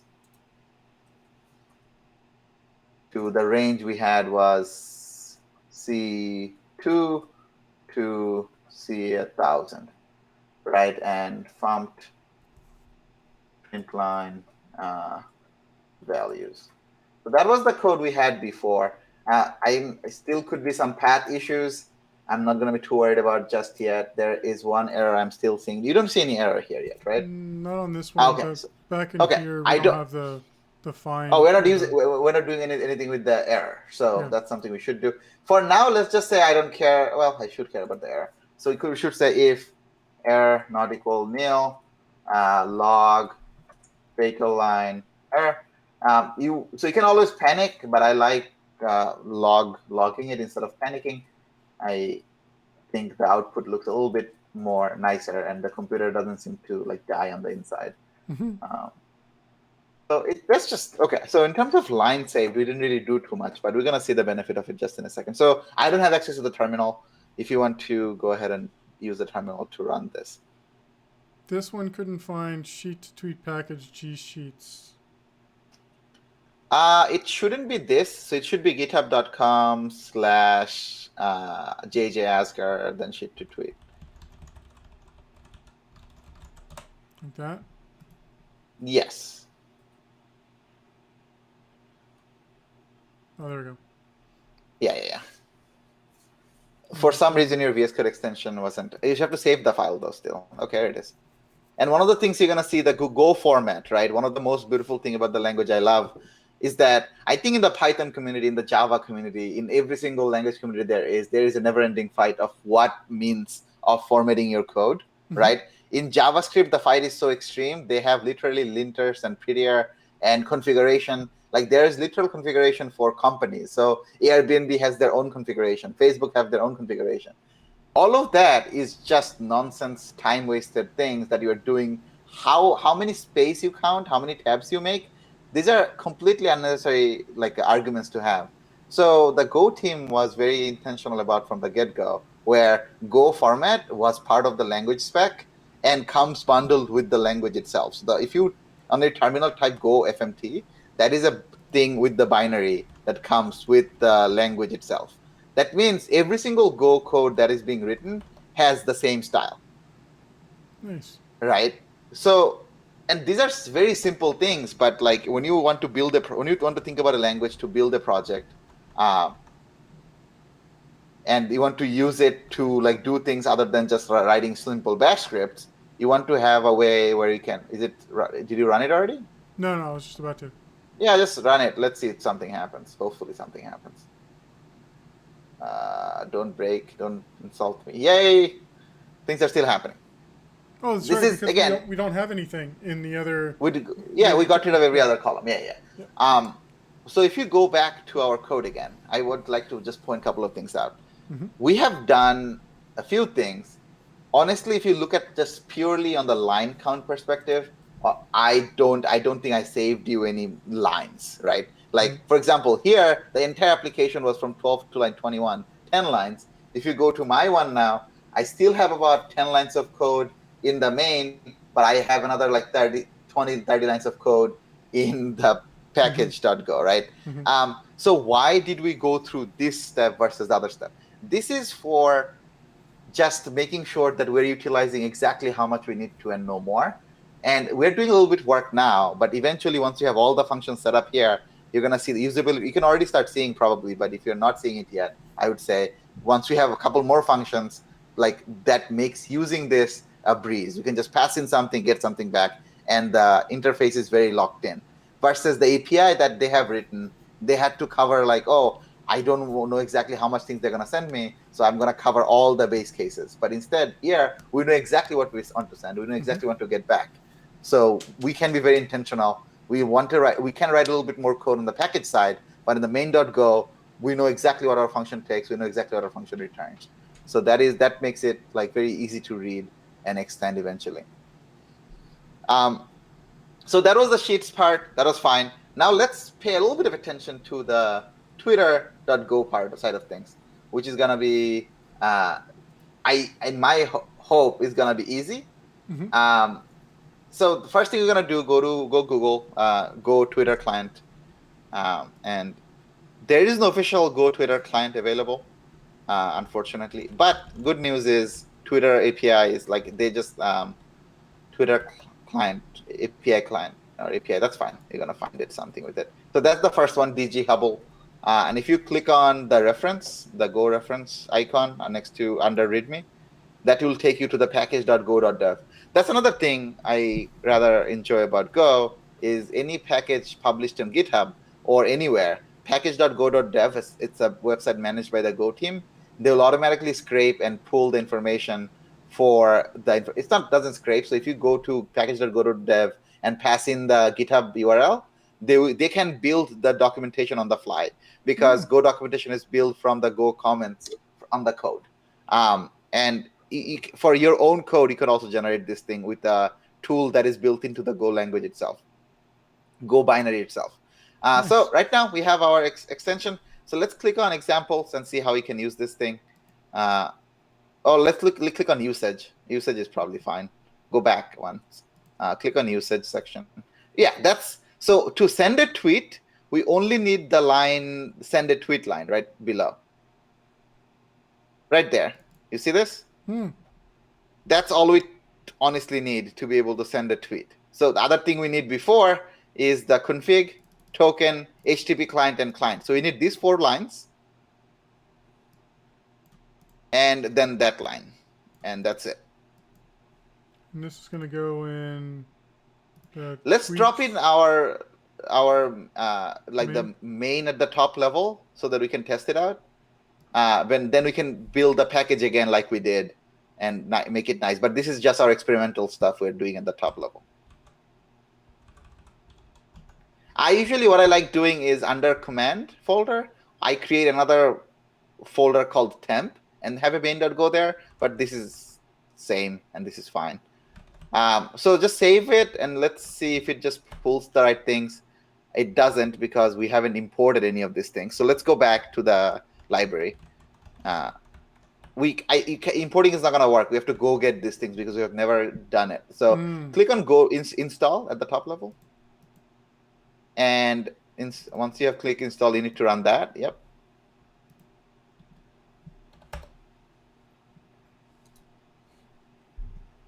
That's some good sumver there.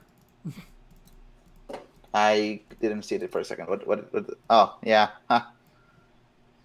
Yeah, so that's one of them. You have to do another one. It's gonna be same user, but it's gonna be OAuth 1. You don't have to import anything. It's gonna fix it itself. Just get rid of that for a second. We'll get to it. Go back to it again. You have to do get rid of the Go Twitter and make it OAuth 1. Okay. Yep. Let's just run that. And we'll, oh, okay, hold on. Oh, yeah, get rid of, wait, what just happened?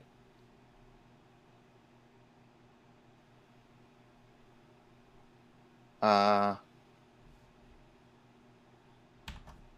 not type something right in? OAuth 1. Yeah, that's the one we're trying to import. Can I see the error again? It just zoomed past a little too quickly. Didn't get to see it all that well. Okay. I'm surprised that's not a dependency for this thing. So sorry. Get rid of the Go. It's just OAuth 1. No Go, not. So yeah, it failed because it thought it was like a private repository. You're good. It was a user error, JJ. So okay, once we have gotten both of these things, just save this. Actually, yeah. So let's just manually import them. I don't know why auto import is not working. But this will. I will just send you 2 lines. You will need to import.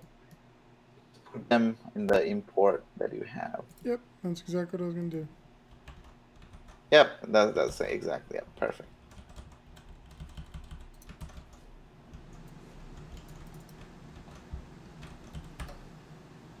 Okay, so one of the things we need to do is to put in the config, so consumer key, consumer secret, access to access secret, and they are right now available in our environment variables, right?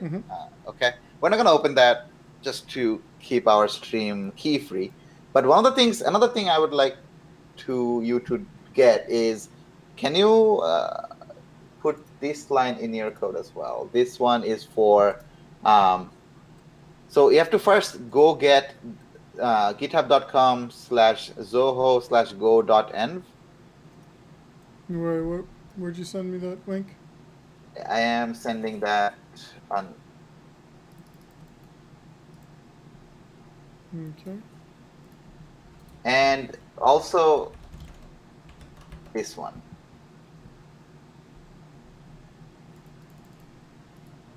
So what are these exactly?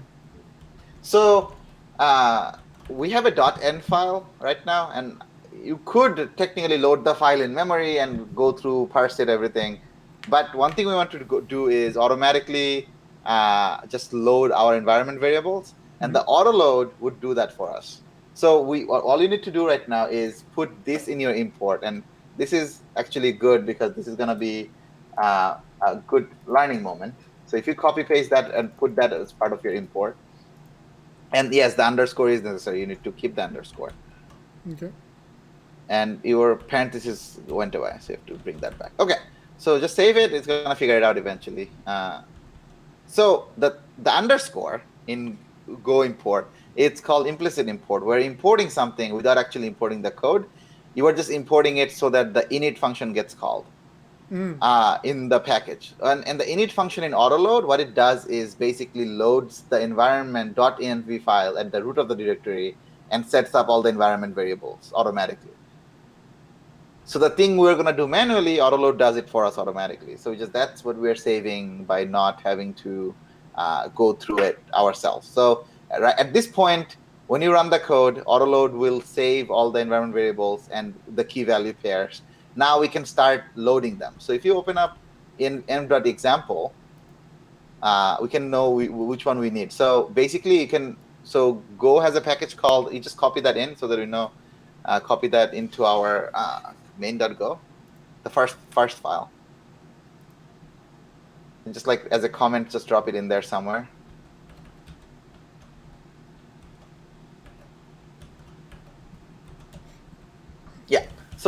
In Go, there's a package called OS, and OS has a function called getEnv.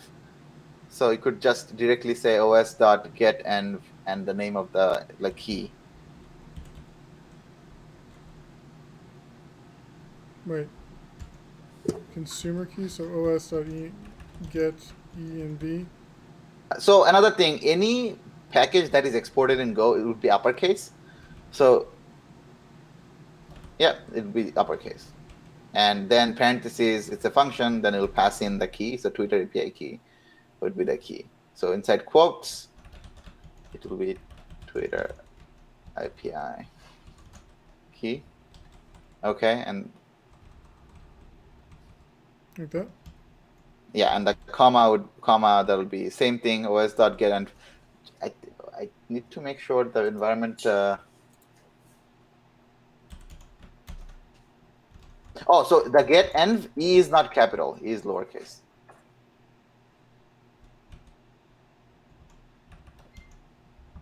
Yep, now it's out here. Now if we just copy the first one and just change that to Twitter API key secret, copy those two in the bottom line, again, as access token and access secret.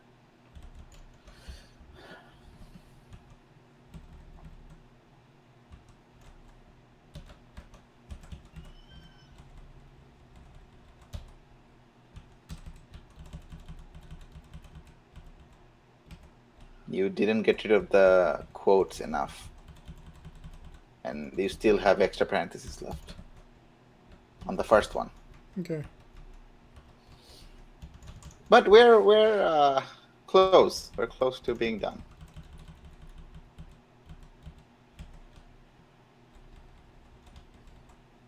Twitter access secret.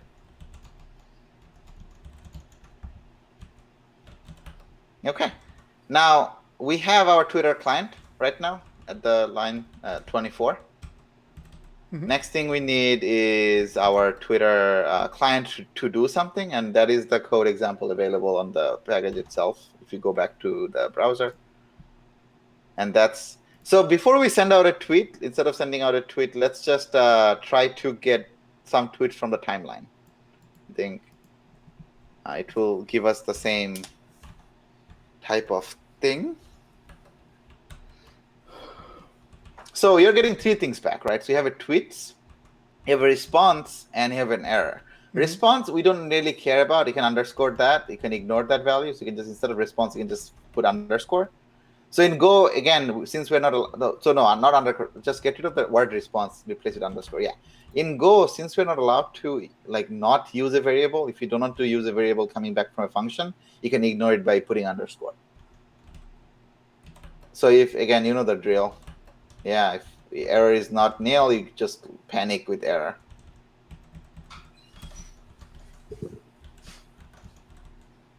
And if we have tweets, I don't know what the structure of tweets is. I don't remember. So tweets might not directly have the tweets right away. So you don't want to print tweets.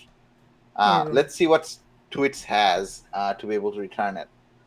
I just don't know that from the top of my memory. So I'm trying to see. It's an array. So if we, I don't think, so it comes as a twitter.tweet, but I don't know if you can just print twitter.tweet directly. So it comes back with, I'm looking at it, hold on.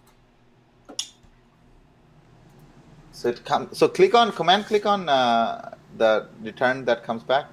So if you hover over home timeline params, home timeline, click it, and then click on the array of tweet. Click on tweet, and there is return. Yep. No, not here. On line 60, where it says array of tweet. Just command click that. That's the type that comes back, right? Oh, wow. Nice. Yeah, so again, source code, it's yeah, so that's what we care for. So we want to print out all the tweet.text. So easiest way to probably do it is doing a for loop. So go back to main.go again. So you can say, instead of printing line, you want to say for tweet, colon equal range. No, not tweets. You want to just get one of the tweet each time. So for tweet, colon equals range tweets. and curly, open, close, and font print line tweet.text.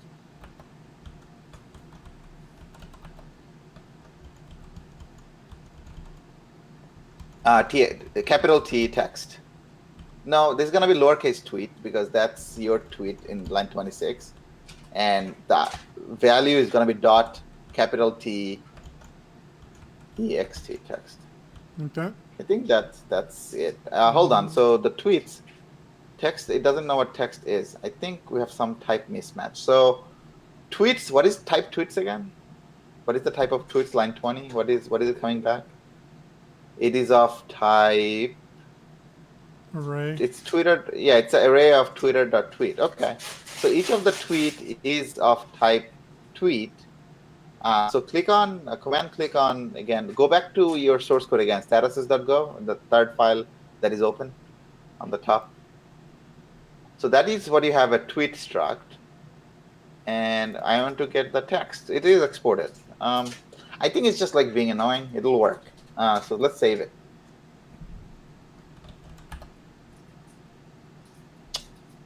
I'm fairly certain it will work.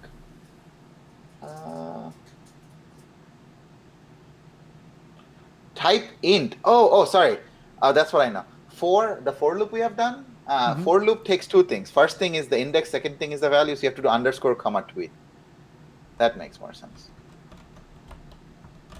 Yeah. The first thing is the index. Second thing is the actual value. I think I'm with So you. now we have the, so now we can run it. Hopefully this works out. If it doesn't, it'll be perpetual shame for me. So we're gonna run the main.go, the top one, and we should get 20 tweets from your timeline. Here it is. So this is the first any 20. So if you go to the Twitter app and refresh the page, the first 20 things that shows up, this is those 20 things. So I mean, it's not going to be probably the exact same thing. It is possible that every time you refresh Twitter, it just like gives you different things, but you still might see some things here. So I know the why not both string seems like awesome. I saw that by I saw this text awesome somewhere here. Right there, you see that like awesome smiley face and the link right above, right towards the bottom. That's from if you go back to Twitter, it's right there. Matt Hammertoe sent it out a second ago. Oh, yep. Scroll down a little bit. Yep. Yeah. Perfect. Yeah. Okay. So we again, your Twitter timeline is not guaranteed to be in the same order every time. So it's not like you're gonna see it the same tweets, but we saw one, and probably if you like really anal about finding everything, we might be able to find all of this. And the tweet itself, we're just printing the text, but it has information like the actual ID of the tweet. So we could look it up and find that exact tweet on our Twitter, like more information, how many likes, how many follows, all this information are actually in this right now. You can get the full text, you can get who made it, you can get information like ID of the tweet. When you looked at this really quickly, you're like, oh, that's being exported, that should work. How did you see that it was exported? So that's another thing. Go actually implicitly does a lot of the things by the semantics rather than saying I'm exporting it. Anything that is uppercase within a package is exported. So Twitter, the type tweet on line 13, right? That is being exported. If you scroll down a little bit, like let's scroll down a little bit on the file itself, we might be able to find things that are not exported. I mean, given this, like for example, this function right here, new status service, line 109, you wouldn't be able to access it from your application because this is not being exported. Got it. Right. So again, I think this was a very smart decision. Sometimes it becomes a cause of annoyance at the beginning when you're trying to learn this, but it makes it extremely simple for you to, just by looking at the code without reading annotations, without trying to figure out if there is an export statement in the bottom, you immediately know this is export and this is not. For example, JavaScript does this thing where you have to explicitly export things, right? And you are basically, then there is multiple ways to export things too. So you're basically looking at the source code. It's just all sorts of annoyance, I find, at least myself. And you can see the semantics have a lot of value here. Literally, you can choose to not export a value from a struct that you export yourself. So they could have chosen to say the quoted status field wouldn't be exported for some reason, and it could do that. And it can with the JSON, it could choose to not marshal or unmarshal values. So there is a lot of things done on the literally on the type level, and everything has information rather than just you do this, then you do this other thing to do some more annotation and things, which I'm not a big fan of. So again, only thing left to do for us right now, if we want to make it a little bit nicer, I have the tweets package there. We could try to create a Twitter package as well to make it a little bit nicer for us. But in terms of doing the thing, we can read the stuff from the Google Sheets and we can send tweets out. There's nothing else left technically to get this thing working. But again, now there's ways to do it so that it's like a proper package, it's a proper application, and there is structure around it so that you can extend it. So we can create a package, it can do the other thing. But as a victory lap, you want to just send out a tweet and yeah.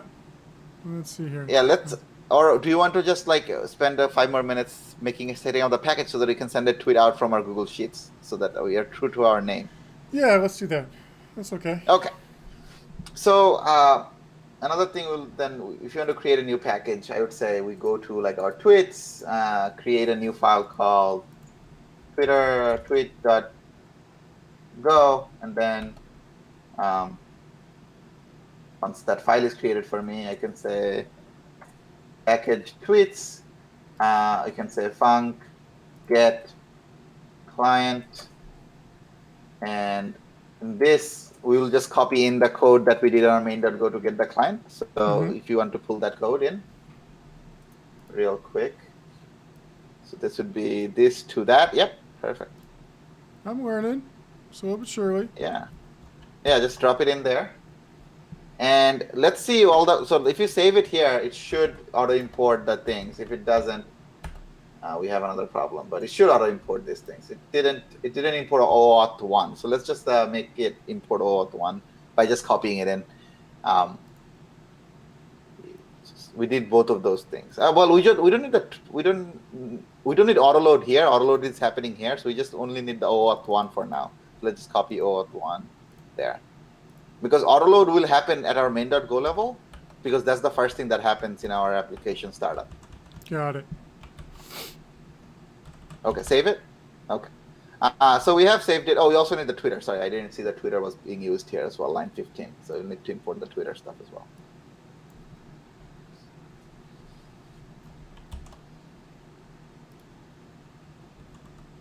And one thing you have seen automatically, it has sorted our imports so that the standard library stuff goes up top and your stuff goes under. Then it's also sorted by alphanumeric. So G is before O. So we're returning client, but again, we are saying we're returning client. But we are not necessarily, we're not saying to the get client function, we're going to return a client, right? So let's see what the type of client is, and then we're going to return that type. So if you hover over line 16, new client, and we'll immediately see what type we return there. So what we return is it's twitter.client. So you're going to return a pointer to twitter.client. So we're just going to, in this function, we'll return a pointer to twitter.client. And that will be that. And it's not happy about it yet. Oh, C will be lowercase. Here it is. Is it still not happy? Why not? Oh, I'm spelling Twitter wrong. It's TWITTR. Now it's happy, right? Now we have a client. Next is we want to do something with the client. And I think for this, like the same thing we did last time would be pretty useful. So if we create a type like service struct and just embed our Twitter oh man, I'm spelling Twitter wrong. Or did they spell it wrong? I don't know. One of them did something wrong. So we can do this, and instead of returning this, we can return a pointer to Service. service, Yep. and instead of returning like this, we can return ampersand service. So wait, hold And on. On line 10, you capitalize service so it can be exported.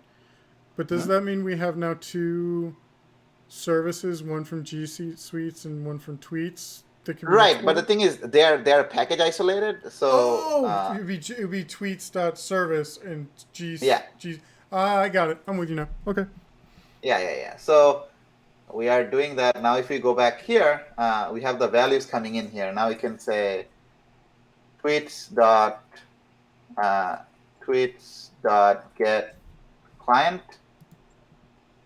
So we can say tweet service is equal to tweets dot get client. Mm-hmm. And we have the client. Now we can say tweet service dot whatever method we have under tweet service. I don't even what can we do? Okay, let's go back to our main.go. My autocomplete doesn't work on my end, so it's gonna be tweet dot timelines, yada yada. That's a lot of things. So timelines dot I think it's update. We have to look at this code. So before we send out this tweet, we should figure out. Should we do the history again, or the timeline again, just to make sure everything's connected? Yeah. Sorry. Yep. No, so if we go back to, this guy, we can just grab all this, right? Yeah, just drop it in there, and we can clean it up to change the client to our one, right? So delete the. Make that instead of client, we could call it tweet service. And that should be it. Only change you need to make. Okay, and I'm gonna do another. I didn't like line. this. What is this? Twitter variable home. Oh, right. So we can do Twitter.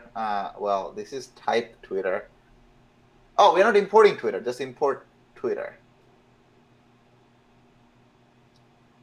Just you have to import Twitter at the top. Yeah, this needs to be the GitHub.com. This has to be that, but also you have to import Twitter because we're using this. We're gonna insulate all of that inside our package in eventually, but from main.go, just bring back that for the time being. So what kind of like the way I think about it is in my main.go, most of the things that I use should be directly from my packages, not from like DG, Hubble, Go, Twitter. I just isolate that into the package. Got it. Folder. Yeah. No, that makes a lot more sense because then you control what's going. Yeah. Okay. Right. Yeah. So I control basically the semantics and the usage of this resource. So let's call it and no time like present. All right. So we should be able to go now to run this now. We should first get the Google Sheets thing printed, then we should see. Okay, I printed. Okay, authentication bad data. Okay, let's go back and see why we got authentication bad data for. Oh, I know why. Because we're calling this main.go. We're not calling autoload here. So if you want to call the underscore autoload, copy the autoload here as well. That is from the main.go. Got it. I'm with you. Yeah, we're not loading them environment files. I have seen this error too many times now, and I know everything about it. Okay. Boy.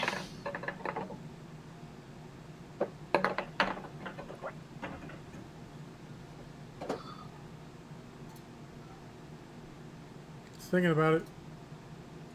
Yeah, thinking is not bad. Thinking usually is a good sign. All right, here it is. So everything is working. And if we scroll up, we're also getting the Google Sheets. I think the longest time it took actually to the Google Sheets because they're separate calls, and that one took forever to come back. Again, Go is one of the things you're gonna hear me say quite a lot. Is Go is a concurrent-friendly language, so we could have made these calls concurrently and let the data come back simultaneously. I don't instead of waiting for each other. But in our case, we actually want to wait for the Google Sheets data to come back because we need the Google Sheets data to make it send to Twitter, right? So it would be ideal for us to get the Google Sheets data in this case. So with that, if we're doing concurrency with this, would it be a Hmm. better idea so you have like what is it called?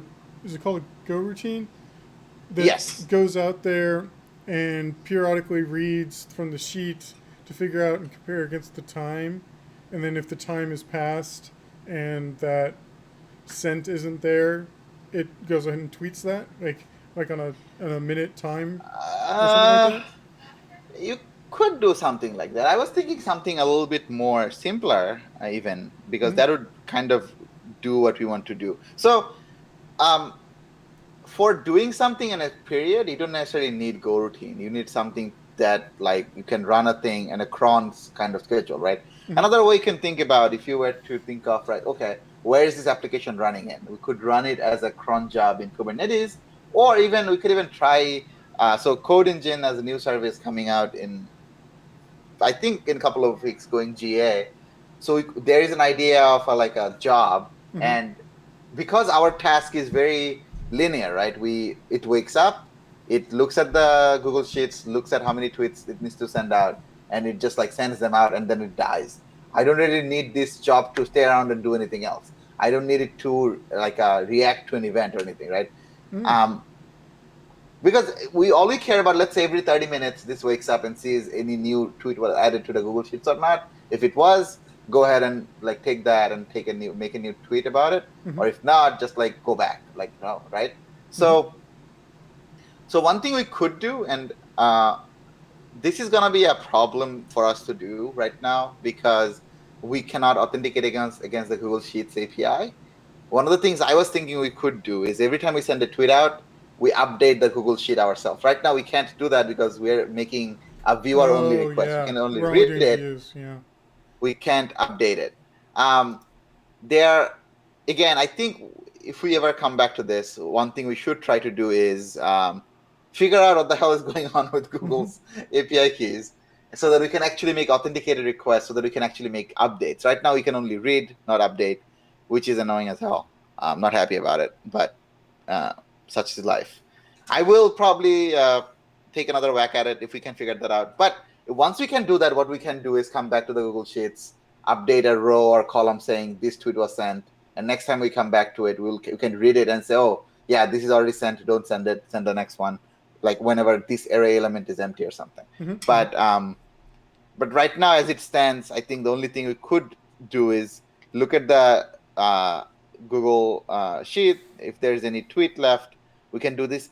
Another way you can handle this is um, probably not going to like this, but another way you can handle this is have a database that keeps track of what is the last row and column we tweeted from, Mm-hmm. and start from there. And it Yeah. kind of breaks the purpose of like simple Google Sheets. Yeah. But given Google API key is not helping us, we can do that. Another thing we could do is having a local memory of what we do. Every time we send a tweet out, we can write to a local file system that this is the last tweet we send. And every time we start, we can start from there. That way, we can just ignore the database, but then we have a local file. There's many ways to skin this cat, and each of them has their own kind of pros and cons. Yep. But the point is, we started the goal of saying and learning some. I think if I go through the checkbox of things we wanted to do and how much we have gotten done, right? We wanted to figure out how to access Google Sheets. I would say we have done about 60% of that. Our API works, their API key doesn't. So I will say 60 to 70% success there. Dealing with Twitter API, I would say that is like a soaring success. Yep. We can read tweet, and in a second we'll send out this tweet that we have on our Google Sheet. And the last was learning something about figuring like packaging your Go application, figuring out Go structure. I would say that's a pretty solid success. I would say up to 70%. I expressed my ideas, and you got to see what we wanted to do. So before we Well, actually move hold on, back Mofi. to, I do want to. Well, I turned off the screen share just so we're talking now, but I do want to mention though. Already by you showing how this is laid out and how you've done this, I have already thought of another package that I want to build off of this by myself without you, and I want to show it to you when I'm done to see if I can make that happen too. And then if that's true, I'm going to be really, really really, really excited because I think it's actually like crystallized in my head now, and this is really good stuff. Yeah, so as an advocate for the Go language itself, that makes me happy, and I think that's one of the things I think is great about the language. It's very easy to do things one way, so it's very Python-like in that sense. You can just like do something, you can almost like write a bash script with Go, but also the language has enough depth where it is also very simple to create a structure that is not only for quick scripting, but it could also do something a little bit more like substantial, right? So at this point, right, what we have access to, let's get rid of the tweet service timeline, comment out line 29 to 37 real quick.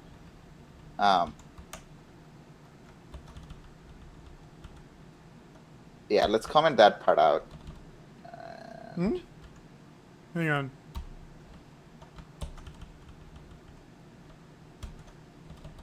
There we go. Okay. So let's uncomment line 41, change the client with tweet service, because that's our client now. And it'll be tweet service.statuses.update. So Tweet service dot statuses. yep, dot update. Yep, that's perfect. And the text we send to it we'll get those from our values. So let's stop printing our values on line 24 and 25. Okay, hang on. And No, we want to do the little. Yeah, I mean, usually, probably eventually you want to start looking at the response code and figure out if the response code has anything that we don't want there. But yeah, if error is not nil, let's just panic. You like to panic quite a lot, JJ. It's something I've seen. Let's comment out line 24 and 25. And now we have this values object, which is an array of an array interface. So we want to be able to pull out the string from within the array. And the way we are pulling the data right now, so the way you can do it easily is we can say for column in values, because we know values is like a row column thing. Column colon range values, colon equal range values, and then do a curly, open curly close. Let's bring in our tweet in there, like the line 42 to the end.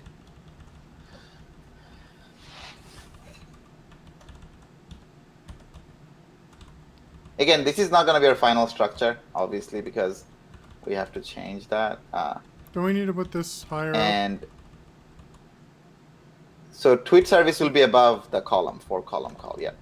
And we'll get rid of line 33. You'll get rid of the last two lines where we're dealing with tweet again. Yeah.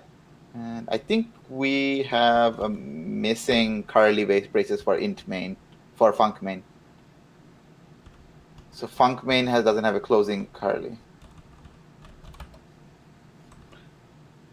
Okay, so so column is going to be underscore comma column, obviously, because the first index is right now column has now each of the array, and so column is an array of interface, and we know, because of the way we're dealing with it, column has only one item. So let's set up well, instead of saying, I think I can write a little so tweet text is going to be equal to sprintf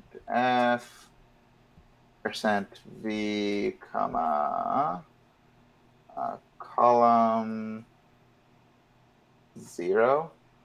A couple of other things is if tweet text equal empty,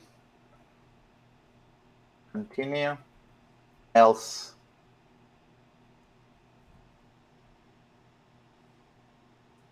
so this should in theory send out the one tweet that we want to send out. Also, we want to print out that tweet was sent properly, so we can say log print line and tweet text is equal to tweet dot text. What about? Okay. Yeah. What's up? No. I was about to ask that, and then you used it, and I'm like, oh yeah, that makes more sense now. Yeah. One thing is, right now, if you want to go back and update the Google Sheet so that we have like the text you want to send is there instead of whatever was there right now.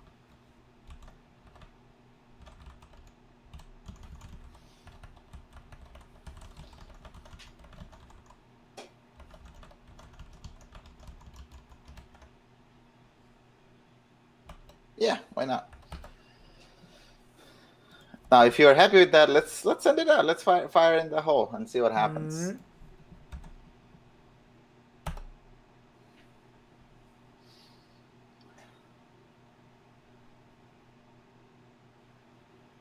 Man, this is. Here we go. Now, if you want to, you can if you want to open up your Twitter. Yep.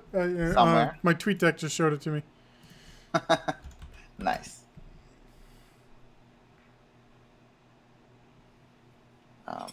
There it is.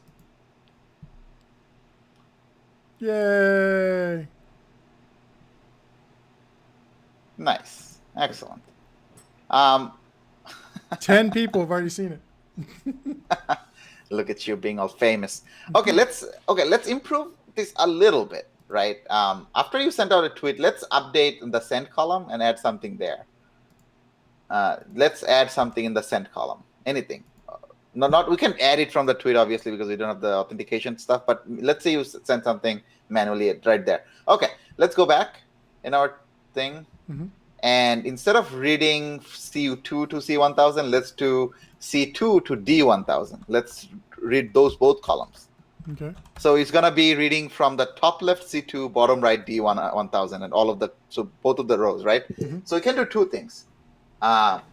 This, and we can also say tweet sent is going to be found as print f %v, and it's going to be column 1. So first item is going to be if it's sent or not.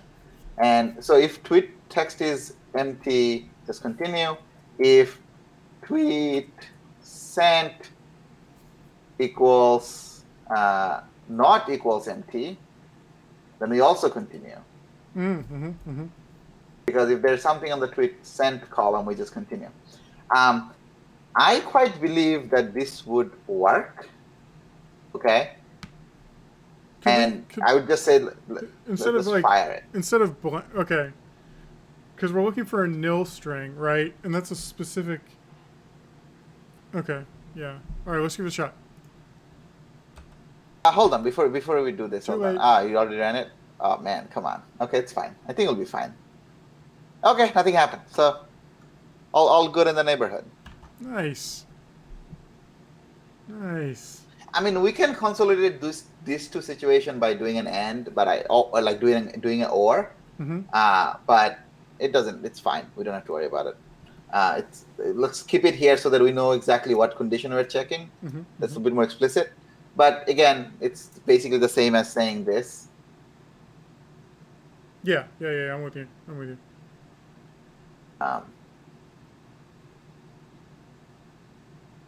Actually, let's just do it. I think we get why we're doing that. So I think this is fine. So again, either the tweet is empty or the tweet sent is not empty. That means this tweet shouldn't be sent, and we just continue on. One more time. One more time. Nothing should happen. Right. Wait. Oh, is this the log specifically? Yeah. Log. Dot print line. Okay. Yeah. That's why I like using log print line instead of func print line. It just prints out the time stuff, timestamps things. Yeah. It's just a little bit nicer. It is. Yeah. So this is going to, if you just like, once you're done sending a tweet, once we figure out the authentication with Google, what we will do is, once we're done sending out a tweet, we will just put an X or something in the send column, But until then, it'll be something you put some stuff in there and you run it. It sends all the tweets out. That's one of the things. Another thing you could do if you want to extend it even more, you could put a date, like a date and date time on the column and read more columns instead of just the two. And then we could say, read the column. If the column's date hasn't happened yet, don't tweet it. Yeah, well, that's the ultimate goal, right? Like, Right. selfishly speaking, I'm, I'm, I'm, I'm asking you to help me build this app because I need it for next year. Right. Right. Sure. So, Sure. Yeah. So again, as you can see, like the building blocks are already in place. Now, how you extend it, how you make it more usable is kind of like whatever idea. In terms of like doing this, there's nothing to it other than just like adding more and more and more columns and just keep on doing it. So hang on. Before we end it, because I know we've gone way longer than I was expecting. This is our command job. So this is like the actual engine of everything we're doing is inside of this command job. What do we do with our default main.go? What do we do here? Just delete it. Just delete it. But then how do how do you tell, like, if we turn this into a little, like, an application or a container or serverless app or whatever we do? So in container, we can just build the application the way we're running. Go run command job main.go. We can build command job main.go as well. It's gonna do the same exact thing. I mean, again, okay. So let's just say you want to build a Go container for this, right? Docker container for this.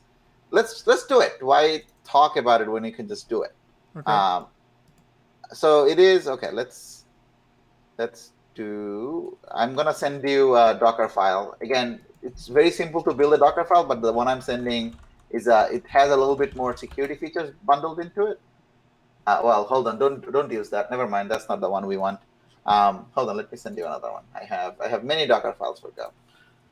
I'm just trying to finish that, like, thought off in my head, right? Like, I see how this all comes together, but now if I actually wanted to turn this into a production app, I have to think about this. I am with you. I'm with you. Let's get the Docker build happening here. Why not?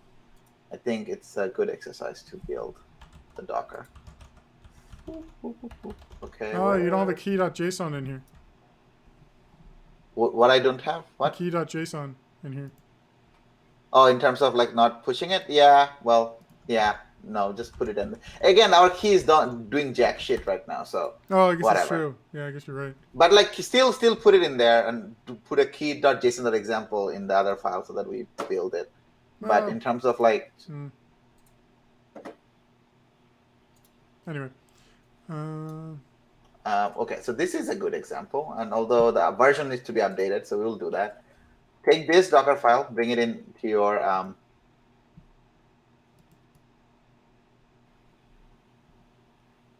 You're not using UBI?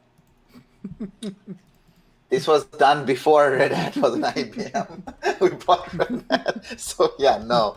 Yeah, we can use UBI if you want to, but let's just drop in this Docker file and update the version to 1.12 to 1.15 Alpine.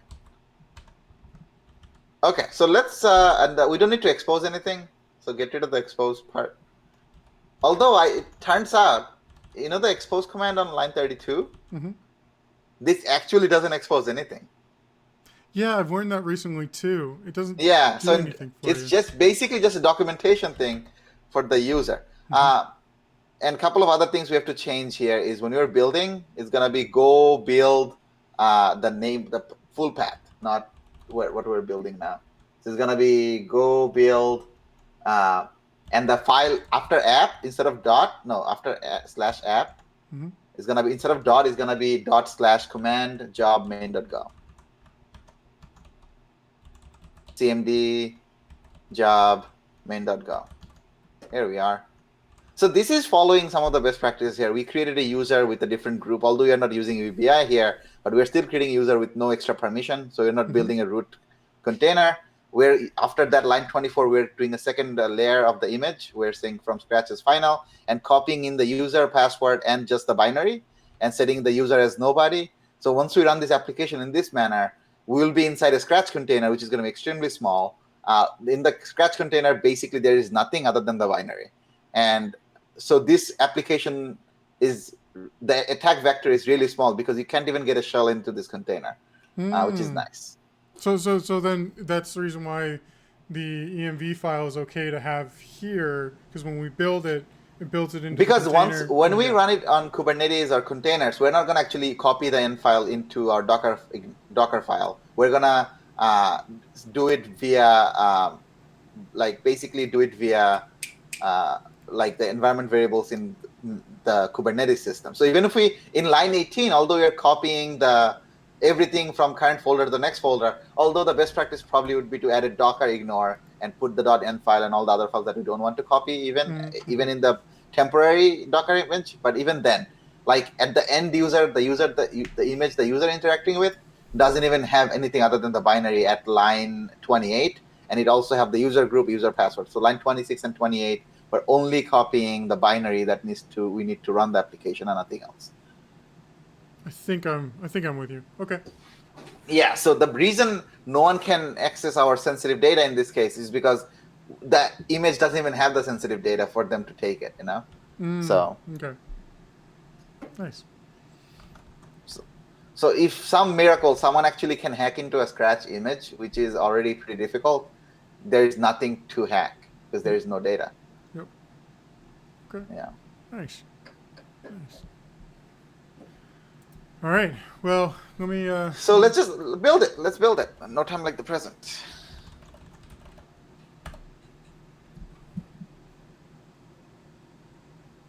First time building is gonna take a second, but the image size of Docker Go is the best thing. Like once you do a Docker images and you look at the image size that you have built, although you didn't give it any name, what is it gonna build? It's not gonna have any name.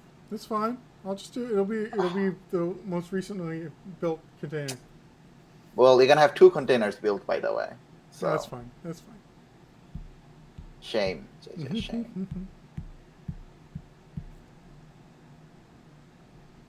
So we're doing the Go mod download. This is the way Go manages packages. Is basically running npm install or yarn on your Node applications, or like pip install or -r requirements on a Python application.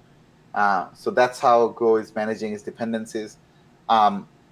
Back in the days, there were a couple of other ways to handle this. Another thing here on the build command that we just ran, like cgo_enabled = 0 and go build, there's some other flags we're adding here. This is to just like shave some of the extra things that we don't care about. So Go by default comes with cgo enabled. Cgo is a binding for using C code in Go application. In our application, we're not using any of the C stuff. So we can actually drop a significant amount of memory usage on the binary bundles by just disabling cgo. There are some other build flags that makes it really, you can do cool things with it. We should come back one day and talk about them sometime. But if you look at it, you probably have 5,000 images because you never deleted 15. anything, JJ. I know, I'm bad. But the first one is the image that we just built. 15 megabytes a Docker image. Nice. Not bad, man. Not bad Yeah. at all. Now you can let's tag that image and run it. Because well, a couple of things. It's not gonna work if we run it because we don't have any of the environment being sent to Docker. But that is fine. We don't care about running the image. We just want to IT is not gonna do anything. It's a scratch image. Oh yeah, that's right. That's right. That's right.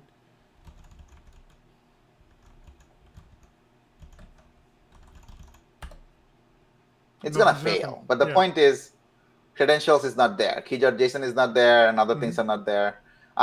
Most likely because one thing I would say, because key.json doesn't work anyway, it's the same error. Let's switch our authentication mechanism from key.json to using the API key, and it's still gonna fail, but eventually we will get that to work. So that's fine.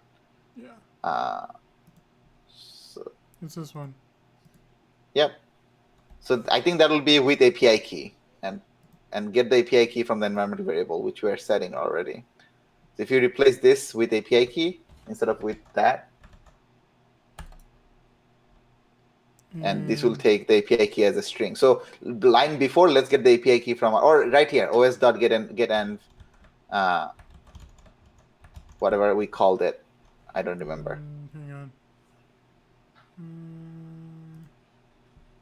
Google Sheets API key. Here it is.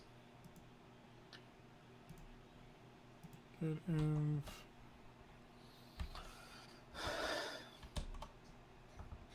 Like that. Yeah. Again, I think we're missing a parenthesis. We are missing one. Oh, and also, don't we need to import OS? It should automatically import it. Oh, there it goes. Yep, there it goes. Yeah. But like we had a syntax error. That's why it couldn't do it. Let's run it locally again because we have API key set that is a valid API key. It should run because it's a public file. Oh, hold on. What is happening? G-shits. Syntax error. Line go 16.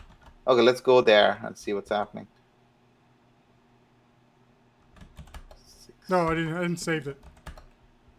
Ah, that'll do it.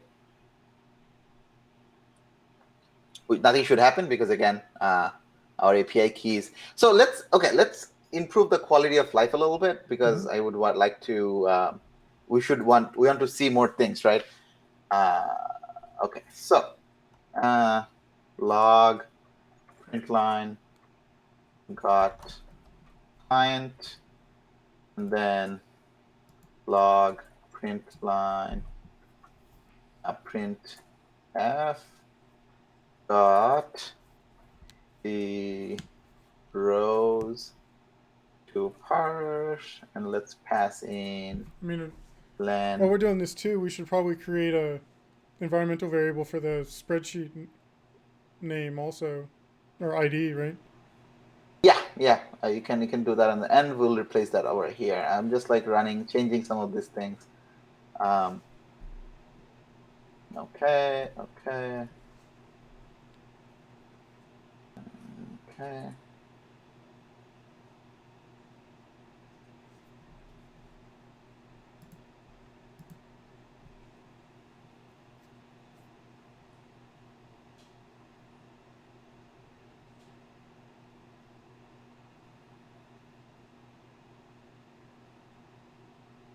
Okay, so just like that, if we just run it now, if we should see a little bit more. Oh, not go client, it should say got client. I said go client. Anyway, so yeah, got one rows to parse, done for now exiting. So this is just a little bit of quality of life. The print would just look a little bit better. It exits 0, not 1. Oh, damn. Okay. Exit 1 is an error. Exit 0 is an error. No, 0 is good. 1 is error. Okay. Oh, good. Yeah. I mean, okay. Cool. So this is that, and we converted that into environments, right? So Yeah, hang on.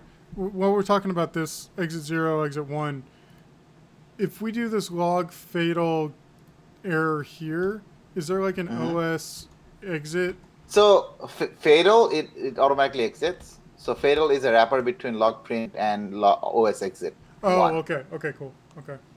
Yeah. You saw where I was going with it, though. You saw it. No, I was with you. I knew exactly what we tried to say there. Before you even finished that sentence, I knew JJ what JJ wanted in that sentence. There you go. Yeah, just added a couple more logs here, just to. And another thing you're gonna see in Go error message and logs, it is usually there is an uppercase. You usually just use lowercase everything, and so os dot get and we want to say this Google one Sheets. is ID. Yeah, that works. That's what you called it, or do you want to? No, I haven't created it yet. It's fine. That's fine. Oh, okay. Just put that in there for now. The one that you copied. I did it. The one that you do the. I did it. Okay, yeah. Oh yeah, the ID itself. Yeah. Just put it in there in the end file yourself. But okay, so in terms of structure, as you can see, we didn't really write too much code per se, but our structure is there. Way to improve it would be we're doing a bunch of the things here, like for example, client timeline. Not here, sorry, not this file. Where is this file go? This one. In this file, we're doing that send tweet here. Mm-hmm. We want to move that to our package as well. Oh, really? Why is that? Yeah, because so if you think about it, we're still kind of like tweet service.statuses.update. We're doing a couple of layers of things from the tweet level, like Twitter package level, right? So I don't like this is like it's returning response we're always ignoring. We don't have to do all of that things, right? Like we are sending nil always here. I don't care about all of things, right? So we want to simplify my tweet. For example, if I were to make this into a package, this is what it would look like. If I were to say func s pointer to service, send tweet Mm-hmm. and text string, and this would return pointer to Twitter dot tweet comma error. Now we can say things like s dot statuses dot update. Update would be the status string, so it's gonna be text comma nil, and we'll get back what tweet comma underscore comma error, if error not equal nil, return nil comma error, or return tweet comma nil. So just by, again, it's not necessarily changing the code all that much, but what you can do now, instead of doing all of that, we are ignoring that, so ignore that completely. Oh, it's just a little easier to read. Yeah. Oh. And code is for people, not for computers. Mm-hmm. Computers like me, computers, if it was for computer, we'd be writing assembly all day because assembly is the best thing for the computers to read. So we want to make it as easy as possible to send. And it kind of like simplifies the thing. Like we have a sending a nil. Why are we sending a nil? Is there any purpose? No, we're always ignoring that. If there was a purpose, we'd be just using that.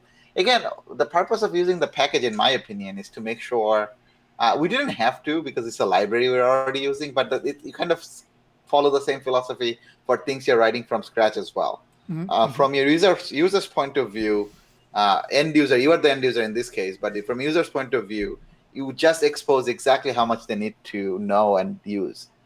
Um, I don't know why it's complaining about. Hold on. I'm probably switching the type. Am I? Oh, string is string lowercase. String is lowercase. Sorry, I was doing some Java the other day and I confused myself. String is S is lowercase. Yeah. There you go. Yeah. So we can do all of the like helper methods almost in our own internal package, Mm-hmm. and that would make it like I kind of like this structure a little bit because that way my main.go stays fairly clean, but also like it stays like exactly what I wrote, and you by reading the code, you know exactly what it's doing, and there is no fuss, there's no extra things. Yeah, I'm with you now. I'm with you now. Yeah, and again, Go as a language, it gets compiled down to binary anyway, so it stays like no matter how many times, how many abstraction you add on top, to make it slow, you'll have to do really bad work. Like you have to work hard to make it slow. Okay. Okay. Nice. All right, Mofi. My brain is now mush. Not gonna lie. There's a lot going on here, and I'm gonna have to reread through all this and/or watch our video again. But thank you so much, man.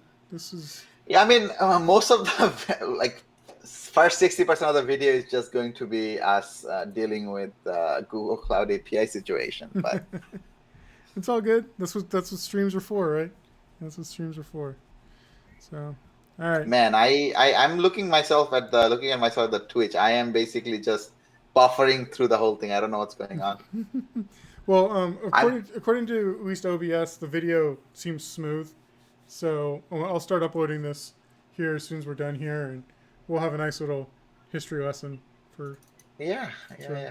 I think the issue is I might be sending a little too much information for the stream to keep it Mm, like consistent, so it just chops up. I'll see if I can like scale it down a little bit so that it's easier to palette on the other end.